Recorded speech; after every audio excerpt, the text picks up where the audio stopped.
श्रीगुरुभ्यो नमः श्रीपरमगुरुभ्यो नमः श्रीमदानन्दतीर्थभगवत्पादाचार्यगुरुभ्यो नमः श्रीवेदव्यासाय नमः नरसिंहोऽखिलाज्ञानमतध्वान्तदिवाकरः जयत्यमितसज्ञानसुखशक्तिभयोनिधिः व्यासाय भवनाशाय श्रीशाय गुणराशये हृद्याय शुद्धविद्याय मध्वाय च नमो नमः। प्रथमो हनुमान् नाम द्वितीयो भीम एव च पूर्णप्रज्ञस्तृतीयस्तु भगवत्कार्यसाधकः आपादमौलिपर्यन्तं गुरूणाम् आकृतिं स्मरेत् तेन विघ्नाः प्रणश्यन्ति सिद्ध्यन्ति च मनोरथाः। नारायणं नमस्कृत्य नरं चैव नरोत्तमं देवीं सरस्वतीं व्यासं ततो जयमुदीरयेत्। कृष्णाय वासुदेवाय हरये परमात्मने प्रणतः क्लेशनाशाय गोविन्दाय नमो ನಮಃ। ನಿನ್ನೆ ದಿವಸ ನೋಡಿದಂತೆ ವೈಶಾಖ ಮಾಸದ ಮಹಿಮೆ ಸ್ಕಂದ ಪುರಾಣದ ವೈಷ್ಣವ ಕಾಂಡದಲ್ಲಿ ಇರತಕ್ಕ ವಿಚಾರಗಳನ್ನ ಅದರ ಸಾರವನ್ನ ನಾವು ನೋಡ್ತಾ ಇದ್ದೀವಿ. ಅದರಲ್ಲಿ ಗೃಹಗೋತಿಕಾಖ್ಯಾನ ಹಾಗೆ ಅಂತ ಒಂದು ವಿಚಾರ. ನಾರದರು ಅಂಬರೀಷ ರಾಜನಿಗೆ ಅದನ್ನ ಹೇಳ್ತಾ ಇದ್ದಾರೆ. ಒಂದ್ಸಲ ವೈಶಾಖ ಮಾಸದ ಮಹಿಮೆ ಏನು ಹಾಗೆ ಅಂದ್ರೆ, ದಾರಿಯಲ್ಲಿ ಯಾತ್ರಿಕರು ಯಾರು ಇರ್ತಾರೆ ಅವರಿಗೆ ನೀರನ್ನ ಕೊಡದೇದವ, ಜಲದಾನ ಮಾಡದವ, ಅವನು ತಿರ್ಯಜ್ಞೋನಿಯಲ್ಲಿ ಅಂದರೆ ಪ್ರಾಣಿ ಪಕ್ಷಿಗಳಾಗಿ ಅವನು ಹುಟ್ಟುತ್ತಾನೆ ಹಾಗೆ ಅಂತ ಈ ವಿಚಾರವನ್ನ ತಿಳಿಸತಕ್ಕ ಒಂದು ಇತಿಹಾಸ, ಒಂದು ಆಖ್ಯಾನ ಅಂದ್ರೆ ಒಂದು ಕತೆ. ಅದು ಒಂದು ಬ್ರಾಹ್ಮಣನಿಗೂ ಒಂದು ಗೃಹಗೋಧಿಕ ಅಂದ್ರೆ ಹಲ್ಲಿ ಅಂತ ಅರ್ಥ. ಆ ಒಂದು ಕಾನ್ವರ್ಸೇಷನ್ ನಡೀತು. ಅದನ್ನ ನಾರದರು ಅಂಬರೀಷ ರಾಜನಿಗೆ ಹೇಳ್ತಾ ಇದ್ದಾರೆ. ಇಕ್ಷ್ವಾಕು ವಂಶದಲ್ಲಿ ಹೇಮಾಂಗ ಅಂತ ಒಂದು ರಾಜ ಇದ್ದನಂತೆ. ಇಕ್ಷ್ವಾಕು ವಂಶ ಅಂದ್ರೆ ಅದು ದೊಡ್ಡ ವಂಶ. ಸೂರ್ಯವಂಶದ ರಾಜರು ಆ ಪರಂಪರೆಯಲ್ಲಿ ಬಂದವರು. ರಾಮಚಂದ್ರನು ಕೂಡ ಆ ವಂಶದಲ್ಲೇ ಅವತಾರ ಮಾಡಿದವ. ಆ ವಂಶದಲ್ಲಿ ಹೇಮಾಂಗ ಅಂತ ಒಂದು ರಾಜ. ಬ್ರಾಹ್ಮಣನಲ್ಲಿ ಭಾರಿ ಶ್ರದ್ಧೆ, ಎಂದಿಗೂ ಕೂಡ ಪರನಿಂದ ಮಾಡದವ, ಜಿತಶತ್ರುವಾಗಿ ಇಂದ್ರಿಯ ನಿಗ್ರಹ ಉಳ್ಳವನಾಗಿ ಇದ್ದ. ಭೂಮಿಯಲ್ಲಿ ಎಷ್ಟು ಕಣಗಳು ಇದೆಯೋ, ಎಷ್ಟು ಜಲಬಿಂದುಗಳು ಇದೆಯೋ, ಆಕಾಶದಲ್ಲಿ ಎಷ್ಟು ನಕ್ಷತ್ರಗಳು ಇದೆಯೋ ಅಷ್ಟು ಗೋದಾನ ಮಾಡಿದವ. ಅಂದ್ರೆ ಏನರ್ಥ? ಭಾರವಾಗಿ ಗೋದಾನವನ್ನು ಮಾಡಿದವ ಅಂತ ಅಷ್ಟೇ ಅರ್ಥ. ಅನೇಕ ಯಾಗಗಳನ್ನ ಮಾಡಿದ್ದಾನೆ. ಎಲ್ಲ ಕಡೆ ದರ್ಬೆಗಳು ಬೆಳೆದಿದ್ದವಂತೆ. ಯಾಗ ಸಮೃದ್ಧಿಯ ಫಲ. ಇನ್ನು ಗೋದಾನ, ಭೂದಾನ, ತಿಲದಾನ, ಬಂಗಾರದಾನ ಎಲ್ಲವನ್ನು ಕೂಡ ಅನೇಕ ಬ್ರಾಹ್ಮಣರಿಗೆ ಕೊಟ್ಟು ಅವನು ಸಂತೋಷಪಡಿಸಿದ ಅಂತ ಹೇಳ್ತಾರೆ. ಆ ರಾಜ ಕೊಡದೇ ಇದ್ದ ದಾನ ಅಂತ ಒಂದು ಇಲ್ಲವಂತೆ, ಆ ರೀತಿಯಾಗಿದ್ದ. ಆದರೆ ನಾರದರು ಹೇಳ್ತಾರೆ, ಹೇ ಅಂಬರೀಷ ಮಹಾರಾಜ,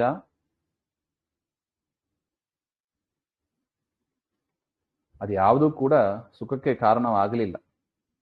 ಹೇಮಾಂಗ ರಾಜ ಜಲದಾನ ಒಂದು ಮಾತ್ರ ಮಾಡಿಲ್ಲವಂತೆ. ಜಲದಾನ ಮಾಡಿಲ್ಲ. ಗೋದಾನ, ಭೂದಾನ, ತಿಲದಾನ, ಬಂಗಾರ ಎಲ್ಲ ದಾನ ಮಾಡಿದ್ದಾನೆ. ಜಲದಾನ ಒಂದು ಮಾಡಿಲ್ಲ. ಬ್ರಹ್ಮಪುತ್ರರಾದ ವಸಿಷ್ಠರು ಅನೇಕ ಬಾರಿ ಹೇಳ್ತಾರೆ, ಜಲದಾನ ಮಾಡು, ಜಲದಾನ ಮಾಡು ಅಂತ ರಾಜನಿಗೆ ಉಪದೇಶ ಮಾಡಿದರೂ ಕೂಡ ಅವನು ಅದನ್ನ ಗಣನೆಗೆ ತೆಗೆದುಕೊಂಡಿಲ್ಲ. ಏನ್ ನೀರು ದಾನ ಮಾಡೋದು? ಎಲ್ಲ ಕಡೆ ಸಿಗ್ತದೆ, ಏನಾದ್ರು ಬೆಲೆ ಇದೆಯಾ ನೀರಿಗೆ? ಏನ್ ಫಲ ಸಿಗ್ತದೆ ಹಾಗೆ ಅಂತ ಅದನ್ನ ತುಚ್ಛವಾಗಿ ಬಿಟ್ಬಿಟ್ಟ ಅವನು.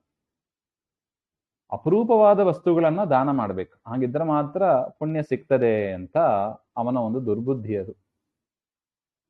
ಈ ರೀತಿಯಾಗಿ ದುರ್ಬುದ್ಧಿ ಮತ್ತು ದುರ್ವಾದ, ವಿತಂಡವಾದ ಅಂತಾರೆ ನೋಡಿ, ಆ ರೀತಿಯಾದ ವಾದಗಳಿಂದ ವಸಿಷ್ಠರ ಆ ಮಾತನ್ನ ತಿರಸ್ಕರಿಸಿ ಬ್ರಾಹ್ಮಣರಿಗೆ ಜಲದಾನ ಮಾಡಲಿಲ್ಲ. ಇನ್ನು ಆ ರಾಜ ಏನ್ ಮಾಡ್ತಾ ಇದ್ದ ಅಂದ್ರೆ, ಅಂಗವಿಕಲರು ಅಂತ ಯಾರಿದ್ದಾರೆ, ಯಾರು ಬಡವರು ಇದ್ದಾರೆ, ಮತ್ತು ಬದುಕಿಗೆ ಬದುಕಲಿಕ್ಕಾಗದೇ ಇದ್ದ ಬ್ರಾಹ್ಮಣರು ಅಂತ ಯಾರಿದ್ದಾರೆ ಅಂಥವರನ್ನ ವಿಶೇಷವಾಗಿ ಸೇವೆ ಮಾಡ್ತಾ ಬಂದ. ಆದರೆ ಯಾರು ತತ್ವಜ್ಞಾನಿಗಳಾಗಿ ಬ್ರಹ್ಮಜ್ಞಾನಿಗಳಾಗಿ ಯಾರು ವೇದಶಾಸ್ತ್ರ ಸಂಪನ್ನರಾಗಿ ಇದ್ರು ಆ ಬ್ರಾಹ್ಮಣರನ್ನ ಅವನು ಪೂಜೆ ಮಾಡಲೇ ಇಲ್ಲವಂತೆ. ಅದಕ್ಕೆ ಅವನೇನು ಕಾರಣ ಹೇಳ್ತಾನೆ ಗೊತ್ತಾ? ಈ ಯಶಸ್ವಿಗಳಾದ ಈ ಬ್ರಾಹ್ಮಣರನ್ನ ಲೋಕದಲ್ಲಿ, ಗ್ರಾಮದಲ್ಲಿ, ನಗರದಲ್ಲಿ ಎಲ್ಲರೂ ಪೂಜೆ ಮಾಡೇ ಮಾಡ್ತಾರೆ. ಹಾಗಿರುವಾಗ ಅನಾಥರಾದ, ಬುದ್ಧಿವಂತರು ಇಲ್ಲದೇ ಇರುವ, ಅಂಗವಿಕಲರಾದ, ಬಡವರಾದ ಬ್ರಾಹ್ಮಣರಿಗೆ ಗತಿ ಏನು? ಯಾರು ಅವರನ್ನ ರಕ್ಷಣೆ ಮಾಡೋರು? ಅದರಿಂದ ಆ ಅನಾಥರಾದ ವಿದ್ಯಾಹೀನರಾಗಿದ್ರೂ ಕೂಡ ನಾನು ಅವರನ್ನ ನನಗೆ ಅವರ ಮೇಲೆ ದಯೆ ಇದೆ, ಅದರಿಂದ ನಾನು ಅಂಥವರನ್ನ ಅವರೇ ನಾನು ದಾನ ತಗೊಳ್ಳಿಕ್ಕೆ, ನಾನು ಕೊಡುವ ದಾನವನ್ನ ತೆಗೆದುಕೊಡೋದಕ್ಕೆ ಅವರೇ ಯೋಗ್ಯರು, ಹಾಗೆ ಅಂತ ಈ ರಾಜನ ಬುದ್ಧಿಗೆ ಆ ಥರ ಬಂತು. ಅದರಿಂದ ಅವರು ಅಪಾತ್ರರು. ಯಾಕೆ ಅಪಾತ್ರರು ಅಂದ್ರೆ ವಿದ್ಯೆ ಇರಬೇಕು, ಜ್ಞಾನವಂತರಾಗಿರ್ಬೇಕು. ಪರಮಾತ್ಮ ಹೇಳ್ತಾನೆ ನೋಡಿ, ನನಗೆ ತುಂಬಾ ಇಷ್ಟರಾದವರು ಅಂದ್ರೆ ಜ್ಞಾನಿಗಳು, ಹಾಗೆ ಅಂತ ಭಗವದ್ಗೀತೆಯಲ್ಲಿ ಮಾತಿದೆ. ಅದರಿಂದ ಜ್ಞಾನಿಗಳು ಅಂದ್ರೆ ದೇವರಿಗೆ ಇಷ್ಟ, ಜ್ಞಾನಿಗಳು ಅಂದ್ರೆ ಭಕ್ತರು ಅಂತ. ಅದರಿಂದ ಅವನು ನೋಡಿದ್ದು ಸ್ಟೇಟಸ್ ಅಂದ್ರೆ ಯಾರು ಬಡವರಾಗಿದ್ರು, ವಿದ್ಯೆ ಇರ್ಬೇಕಾಗಿಲ್ಲ, ವಿದ್ಯೆ ಇಲ್ಲದೇ ಇರುವ ಬಡ ಬ್ರಾಹ್ಮಣರಿಗೆ ಫೋಕಸ್ ಮಾಡಬೇಕು ಅಂತ ಅವನು ಅಪಾತ್ರರಾಗಿದ್ದ ಅವರಿಗೆ ದಾನ ಮಾಡ್ತಾ ಇದ್ದ, ಹಾಗೆ ಅಂತ ಹೇಳ್ತಾರೆ. ಅಪಾತ್ರ ದಾನ ದೋಷದಿಂದ ಏನಾಯ್ತು? ಅವನು ದೇಹ ಬಿಟ್ಟಾಗ ಮುಂದೆ 3 ಜನ್ಮದಲ್ಲಿ ಅವನು ಚಾತಕ ಪಕ್ಷಿಯಾಗಿ ಹುಟ್ಟುತ್ತಾನೆ, 1 ಜನ್ಮದಲ್ಲಿ ಹದ್ದಾಗಿ ಹುಟ್ಟುತ್ತಾನೆ, ಮತ್ತು 7 ಜನ್ಮದಲ್ಲಿ ನಾಯಿಯಾಗಿ ಹುಟ್ಟುತ್ತಾನೆ, ಹಾಗೆ. ಕೊನೆಯಲ್ಲಿ ಮಿಥಿಲಾ ದೇಶದ ರಾಜ, ಮಿಥಿಲಾ ಪಟ್ಟಣದ ರಾಜ ಶ್ರುತಕೀರ್ತಿ ಅಂತ ಒಬ್ಬ, ಅವನ ಅರಮನೆಯಲ್ಲಿ ಹಲ್ಲಿಯಾಗಿ ಹುಟ್ಟುತ್ತಾನೆ ಅವನು. ಯಾರು? ಇಕ್ಷ್ವಾಕು ವಂಶದ ರಾಜ ಹೇಮಾಂಗದ ಅಂತ ಹೇಳಿದ್ರಲ್ವಾ, ಹೇಮಾಂಗದ ರಾಜ ಮಿಥಿಲಾ ಪಟ್ಟಣದ ಶ್ರುತಕೀರ್ತಿ ಎನ್ನುವ ರಾಜನ ಮನೆಯಲ್ಲಿ ಹಲ್ಲಿಯಾಗಿ ಹುಟ್ಟುತ್ತಾನೆ. ಅದು ಆ ಬಾಗಿಲು ಸಂದಿಗಿಂದಿ ಯಾವುದು ಸಣ್ಣ ಸಣ್ಣ ಹುಳಗಳು ಇತ್ತೋ ಅದನ್ನ ತಿಂದುಕೊಂಡು ಬದುಕ್ತಾ ಇತ್ತು. ಎಷ್ಟು? 82 ಇಯರ್ಸ್, 82 ವರ್ಷ ಬದುಕ್ತಾ ಇತ್ತವಂಥದ್ದು. ಒಂದ್ಸಲ ಶ್ರುತದೇವ ಅಂತ ಒಂದು ಮುನಿ ಶ್ರೇಷ್ಠ ಬರ್ತಾ ಇದ್ದಾನೆ ಆ ಶ್ರುತಕೀರ್ತಿ ರಾಜನ ಅರಮನೆಗೆ. ಮಿಥಿಲಾ ದೇಶದ ಅರಮನೆಯ ಆ ರಾಜನ ಹೆಸರು ಶ್ರುತಕೀರ್ತಿ. ಅವನ ಮನೆಗೆ ಶ್ರುತದೇವ ಎನ್ನತಕ್ಕ ಮುನಿ ಶ್ರೇಷ್ಠ ಬರ್ತಾನೆ. ಮಧ್ಯಾಹ್ನ ಬಂದಿದ್ದಾನೆ, ಅವನಿಗೆ ಸತ್ಕಾರವನ್ನ ಮಾಡ್ತಾ ಇದ್ದಾನೆ. ಮಧುಪರ್ಕ ಅಂದ್ರೆ ಜೇನು, ಮೊಸರು ಇವುಗಳನ್ನ ಸೇರಿ ಮಾಡದ ಒಂದು ಪದಾರ್ಥ ಮಧುಪರ್ಕ, ಅದನ್ನೆಲ್ಲ ಕೊಟ್ಟು ಪಾದಪೂಜೆ ಮಾಡ್ತಾನೆ. ಪಾದಪೂಜೆ ಮಾಡಿ ಆ ಜಲವನ್ನ, ಪಾದ ಪ್ರಕ್ಷಾಳನೆ ಮಾಡಿದ ಜಲವನ್ನ ತಾನು ತಲೆಯಲ್ಲಿ ಧರಿಸಿ ಎಲ್ಲ ಕಡೆ ಸುತ್ತ ಮನೆಯಲ್ಲಿ ಅದನ್ನ ಪ್ರೋಕ್ಷಣೆ ಮಾಡ್ತಾ ಇದ್ದಾನೆ. ದೈವ ಯೋಗ ಏನಾಯ್ತು? ಆ ಪಾದೋದಕ ಆ ಹಲ್ಲಿ ಮೇಲೆ ಬಿತ್ತಂತೆ. ಹಲ್ಲಿ ಮೇಲೆ ಬಿದ್ದದ್ದಕ್ಕೆ ಆ ಕ್ಷಣದಲ್ಲೇ ಆ ಹಲ್ಲಿಗೆ ಹಿಂದಿನ ಜನ್ಮದ ನೆನಪೆಲ್ಲ ಆಯ್ತು. ಅದಕ್ಕೆ ಭಾರಿ ದುಃಖ ಆಯ್ತಂತೆ. ಆ ಶ್ರುತದೇವನನ್ನ ಪ್ರಾರ್ಥನೆ ಮಾಡಿತ್ತಂತೆ ಆ ಹಲ್ಲಿ, ನನ್ನನ್ನು ಕಾಪಾಡಿ ಹಾಗೆ. ಆ ಶ್ರುತದೇವ ನೋಡ್ತಾರೆ, ಎಲ್ಲಿಂದ ಶಬ್ದ ಬರ್ತಾ ಇದೆ ಅಂತ ನೋಡ್ತಾರೆ, ಅದು ಹಲ್ಲಿಯಿಂದ ಬರ್ತಾ ಇದೆ ಅಂತ ಗೊತ್ತಾಯ್ತು. ನೋಡಿ ಕೇಳ್ತಾರೆ, ಹೇ ಹಲ್ಲಿಯೇ, ಯಾಕೆ ನೀನು ದುಃಖ ಪಡ್ತಾ ಇದ್ದಿ? ನಿನಗೆ ಯಾಕೆ ಈ ಅವಸ್ಥೆ ಬಂತು? ನೀನು ಯಾರು? ದೇವತೆಯೋ, ಮನುಷ್ಯನೋ, ರಾಜನೋ, ಬ್ರಾಹ್ಮಣನೋ, ಯಾರಾಗಿದ್ದಿ ನೀನು?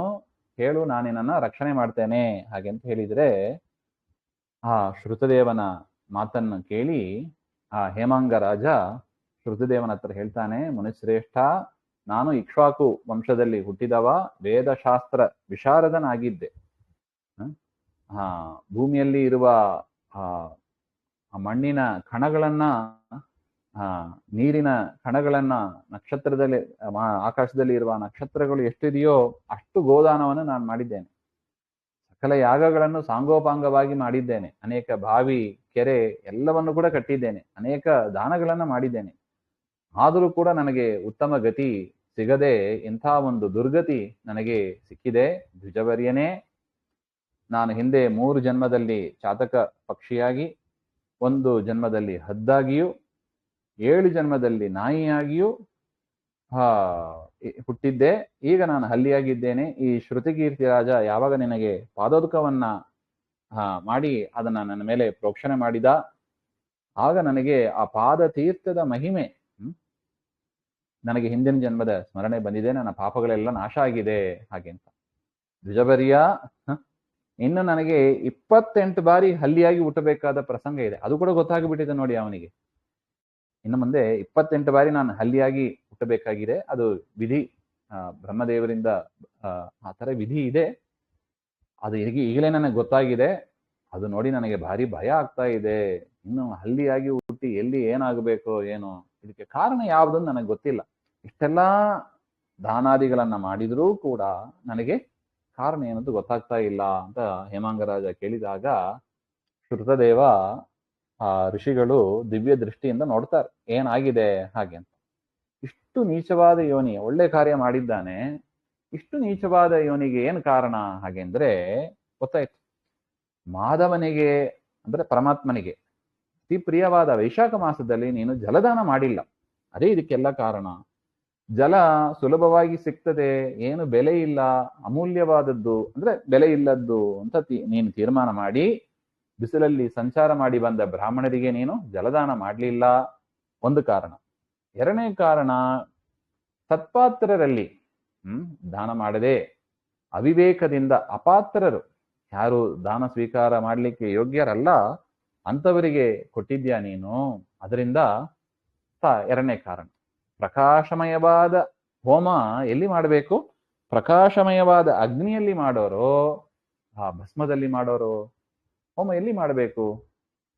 ಪ್ರಜ್ವಲಿಸ್ತಾ ಇರುವ ಅಗ್ನಿಯಲ್ಲಿ ಮಾಡಬೇಕು. ಜ್ಞಾನ ಸಂಪನ್ನರಾದ, ವೇದಶಾಸ್ತ್ರ ಸಂಪನ್ನರಾದ ಬ್ರಾಹ್ಮಣರು ಅಂದ್ರೆ ಆ ರೀತಿಯಾದವರು.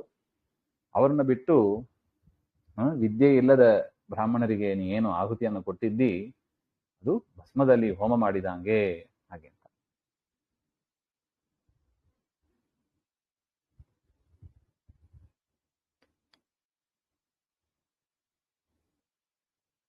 ತುಳಸಿ ಗಿಡವ ಪೂಜೆ ಮಾಡೋದನ್ನ ಬಿಟ್ಟು ಬದನೆಕಾಯಿ ಗಿಡವನ್ನ ಯಾರು ಪೂಜೆ ಮಾಡಾರ? ನೋಡಿ ಎಷ್ಟು ಚೆನ್ನಾಗಿದೆ ನೋಡಿ ಉದಾಹರಣೆ. ಎಲ್ಲಾ ಮರದಲ್ಲೂ ಶ್ರೇಷ್ಠ ಅಶ್ವತ್ಥ ವೃಕ್ಷ, ಅಶ್ವತ್ಥ ವೃಕ್ಷವನ್ನ ಬಿಟ್ಟು ಬದನೆಕಾಯಿ ಗಿಡವನ್ನ ಪೂಜೆ ಮಾಡಾರ? ಅಥವಾ ತುಳಸಿ ಗಿಡವನ್ನ ಬಿಟ್ಟು ಬದನೆಕಾಯಿ ಗಿಡವನ್ನ ಪೂಜೆ ಮಾಡಾರ ಹಾಗೆ ಅಂತ. ಅಂದ್ರೆ ಒಬ್ರು ಪೂಜ್ಯರೋ ಅಲ್ಲವೋ, ಗೌರವ ಕೊಡಬೇಕೋ ಕೊಡಬಾರ್ದು, ಅದನ್ನ ತೀರ್ಮಾನ ಮಾಡೋದು ಹೇಗೆ ಹಾಗೆಂದ್ರೆ, ಅವರು ಅನಾಥರಾಗಿ ಇರುವುದು ಅಥವಾ ಅಂಗವಿಕಲತೆಯಿಂದ ಇರೋದು ಅಥವಾ ಬಡತನ ಇರೋದು, ಇದನ್ನೆಲ್ಲ ತೀರ್ಮಾನ ಮಾಡ್ಲಿಕ್ಕೆ ಕಾರಣಗಳು ಅಲ್ಲ. ಒಬ್ರು ಪೂಜ್ಯರೋ ಅಲ್ಲವೋ ಅಂತ ಅವ್ರು ಅನಾಥರಾಗಿ ಇದ್ದಾರೆ ಅಂದ್ರೆ ರಕ್ಷಣೆ ಮಾಡುವವರು ಯಾರು ಇಲ್ಲ, ಅಂಗವಿಕಲರಾಗಿ ಇದ್ದಾರೆ ಅಥವಾ ಬಡತನ ಇದೆ, ಅದನ್ನ ನೋಡ್ಕೊಂಡು ನಾವು ಪೂಜ್ಯ ಗೌರವ ಕೊಡೋದಲ್ಲ. ಅದೆಲ್ಲವೂ ಕೂಡ ಅಂದ್ರೆ ಅಂಗವಿಕಲರು, ಅನಾಥರು ಎಲ್ಲವೂ ಕೂಡ ದಯೆ ತೋರಿಸಬಹುದು ಹೊರತು ದಾನಕ್ಕೆ ಯೋಗ್ಯರಲ್ಲ ಅಂತ. ನೋಡಿ ಅಲ್ಲೇ ಸೂಕ್ಷ್ಮ ವ್ಯತ್ಯಾಸ ಇರೋದು. ದಯೆ ಬೇರೆ, ದಾನ ಬೇರೆ ಅಂತ ಹೇಳ್ತಾ ಇದ್ದಾರೆ ಇಲ್ಲಿ ಯಾರು? ಶ್ರುತದೇವ ಎನ್ನತಕ್ಕ ಆ ಋಷಿಗಳು. ತಪಸ್ವಿಗಳು, ಜ್ಞಾನಿಗಳು, ವೇದಶಾಸ್ತ್ರ ಸಂಪನ್ನರು, ಅವರು ಓಡಾಡುವ ಛಲ ಪ್ರತಿಮೆಗಳು, ಪರಮಾತ್ಮನ ಪ್ರತಿಮೆಗಳು. ಅಂಥವರು ಪೂಜ್ಯರು. ಅಂಥ ಜ್ಞಾನಿಗಳಾದ ಆ ಬ್ರಾಹ್ಮಣರಿಗೆ ವಿಷ್ಣುವಿಗೆ ಅತಿ ಪ್ರಿಯರಾದವರು ಅಂಥವರು.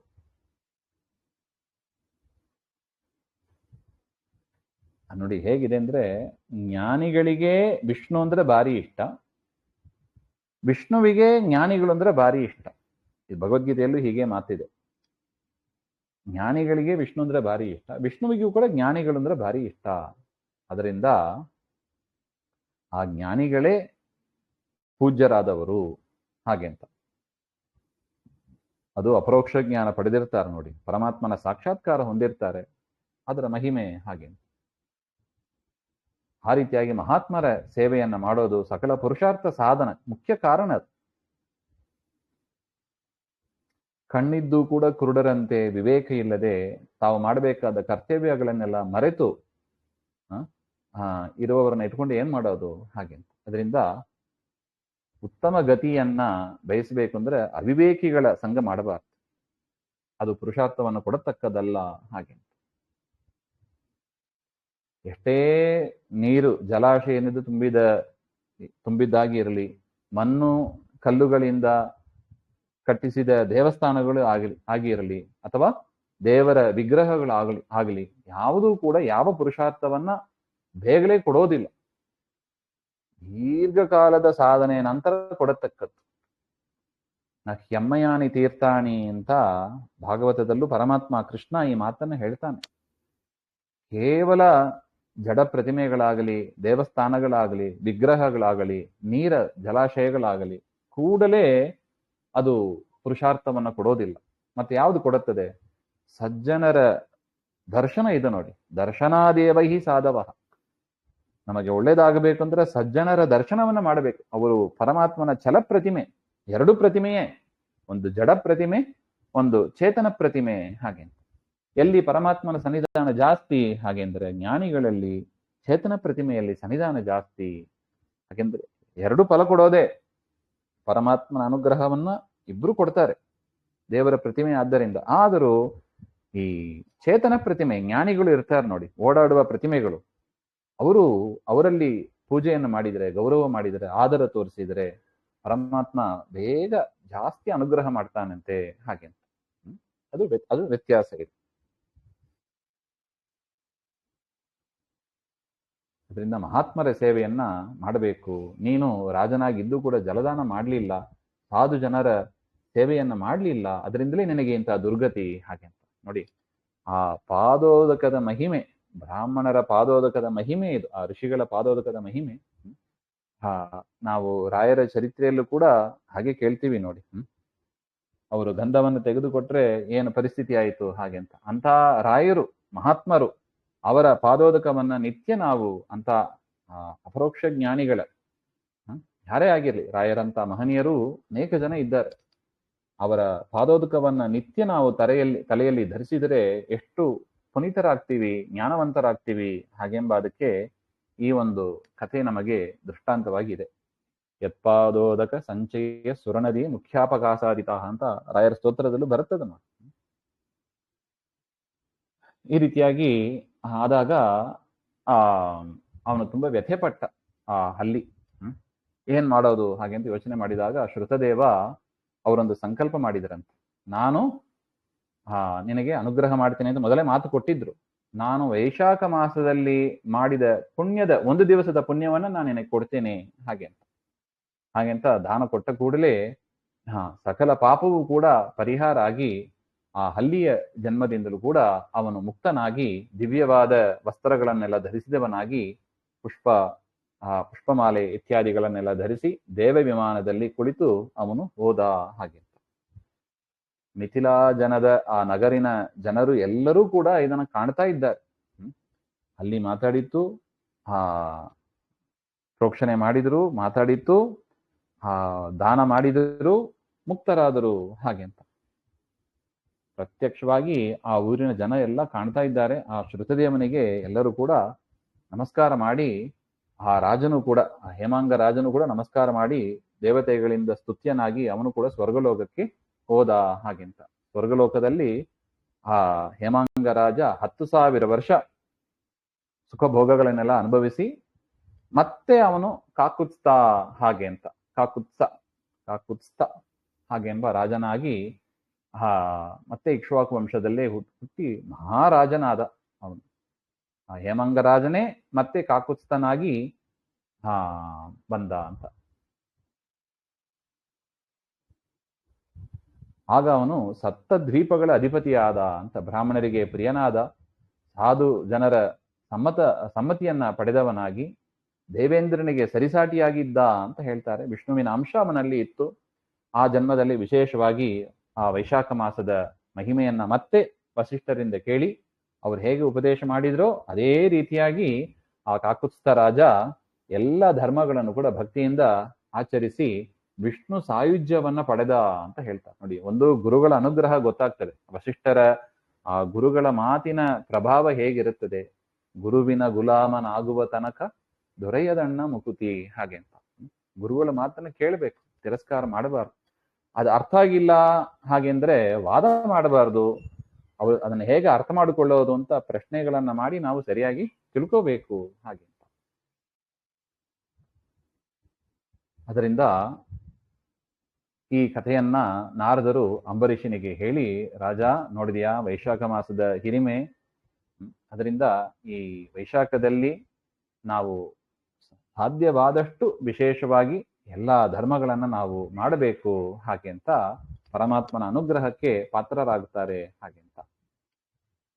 ಇದಾದ ಮೇಲೆ ನಾರದರು ಮಾಸ ಧರ್ಮ ಮತ್ತು ಪಿಶಾಚಿಯ ಮೋಕ್ಷ ಪ್ರಾಪ್ತಿ, ಒಂದು ಪಿಶಾಚಿಗೆ ಮೋಕ್ಷ ಆಗ್ತದೆ, ಅದನ್ನು ಹೇಳ್ತಾ ಇದ್ದಾರೆ. ಈ ರೀತಿಯಾಗಿ ಆ ಶ್ರುತದೇವ ಮತ್ತು ಆ ಹಲ್ಲಿ ಆ ಮೋಕ್ಷ ಆದದನ್ನ ಶ್ರುತಕೀರ್ತಿ ರಾಜ ನೋಡ್ತಾ ಇದ್ದಾನೆ. ಆ ಊರಿನ ಜನರು ಎಲ್ಲರೂ ನೋಡಿದ್ರು. ಅವನಿಗೆ ಆಶ್ಚರ್ಯ ಆಯಿತು. ಕೈ ಜೋಡಿಸಿಕೊಂಡು ಶ್ರುತದೇವರನ್ನ ಕೇಳ್ತಾನೆ, ಎಂಥ ಅತಿಶಯ ಆಯ್ತು ಸ್ವಾಮಿ ಇದು, ಮಹಾತ್ಮರ ಸೇವೆ, ಅದರ ಮಹಿಮೆ ಏನು ಎಂಬುದು ನನಗೆ ಅರ್ಥ ಆಯಿತು ಅಂತ ಶ್ರುತಕೀರ್ತಿ ರಾಜ. ವೈಶಾಖ ಮಾಸದ ಧರ್ಮದ ಆಚರಣೆಯಿಂದಲೇ ಇಕ್ಷ್ವಾಕು ವಂಶದ ಆ ಕಾಕುತ್ಸ್ಥ ರಾಜ ಮೋಕ್ಷವನ್ನ ಪಡೆದ. ಮೋಕ್ಷ ಅಂದ್ರೆ ಏನು? ಸಾಯುಜ್ಯ ಮೋಕ್ಷ ಅಂತ ಉತ್ತಮ ಮೋಕ್ಷ ಅದು, ಅದನ್ನ ಪಡೆದ ಹಾಗೆ ಅಂತ. ಅದರಿಂದ ನನಗೆ ಆ ಮಾಸದ ಧರ್ಮವನ್ನ ನನಗೆ ವಿಶೇಷವಾಗಿ ಹೇಳಿ ಹಾಗೆ ಅಂತ ಹೇಳಿದಾಗ ಶ್ರುತದೇವರು ಕೂಡ, ನೀನು ವಾಸುದೇವನ ಭಕ್ತನಾಗಿದ್ದಿ, ಅದರಿಂದ ವೈಶಾಖ ಮಾಸದ ಧರ್ಮಗಳನ್ನ ನಿನಗೆ ಹೇಳ್ತೇನೆ ಅಂತ ಆ ವಿಚಾರವನ್ನೆಲ್ಲ ಹೇಳ್ತಾರೆ. ಹಿಂದಿನ ಜನ್ಮದ ಪುಣ್ಯ ಇಲ್ಲದೆ ಆ ವಾಸುದೇವನ ಕತೆ ಅದರಲ್ಲಿ ಆಸಕ್ತಿ ಉಂಟಾಗೋದಿಲ್ಲ. ನೀನಿನ್ನು ಯೌವನದಲ್ಲಿ ಇದ್ದಿ ಶ್ರುತಕೀರ್ತಿ ರಾಜ, ಅದರಿಂದ ನಿನಗೆ ಸಾಧು ಜನರಲ್ಲಿ ನಿಷ್ಠೆ ಇದೆ, ಶುದ್ಧ ಭಗವದ್ಭಕ್ತನಾಗಿದ್ದಿ, ಅದರಿಂದ ನಿನಗೆ ಆ ಭಾಗವತ ಧರ್ಮಗಳನ್ನು ಕೂಡ ಹೇಳ್ತೇನೆ ಹಾಗೆ ಅಂತ ಹೇಳಿ ಶೌಚ, ಸ್ನಾನ, ಸಂಧ್ಯಾವಂದನೆ, ತರ್ಪಣ, ಅಗ್ನಿಹೋತ್ರ ಇವೇ ಮೊದಲಾದ ನಿತ್ಯ ಕರ್ಮಗಳನ್ನ ಮತ್ತು ಶ್ರಾದ್ದ ಮುಂತಾದ ನೈಮಿತ್ತಿಕ ಕರ್ಮಗಳನ್ನ ಹೇಗೆ ಮಾಡ್ತೀವೋ, ಬಿಡದೆ ಮಾಡ್ತೀವೋ, ಅದೇ ತರ ವೈಶಾಖ ಮಾಸದ ಕರ್ಮಗಳನ್ನು ಕೂಡ ತಪ್ಪದೆ ಮಾಡಬೇಕು ಅಂತ ಆ ವಿಚಾರವನ್ನೆಲ್ಲ ಹೇಳ್ತಾರೆ. ಅದರಿಂದ ಊರ್ಧ್ವಲೋಕ ಪ್ರಾಪ್ತಿ ಸಿಗುತ್ತದೆ, ಮಾಡದೇ ಇದ್ದವನಿಗೆ ಊರ್ಧ್ವಲೋಕ ಪ್ರಾಪ್ತಿ ಸಿಗೋದಿಲ್ಲ ಹಾಗೆ.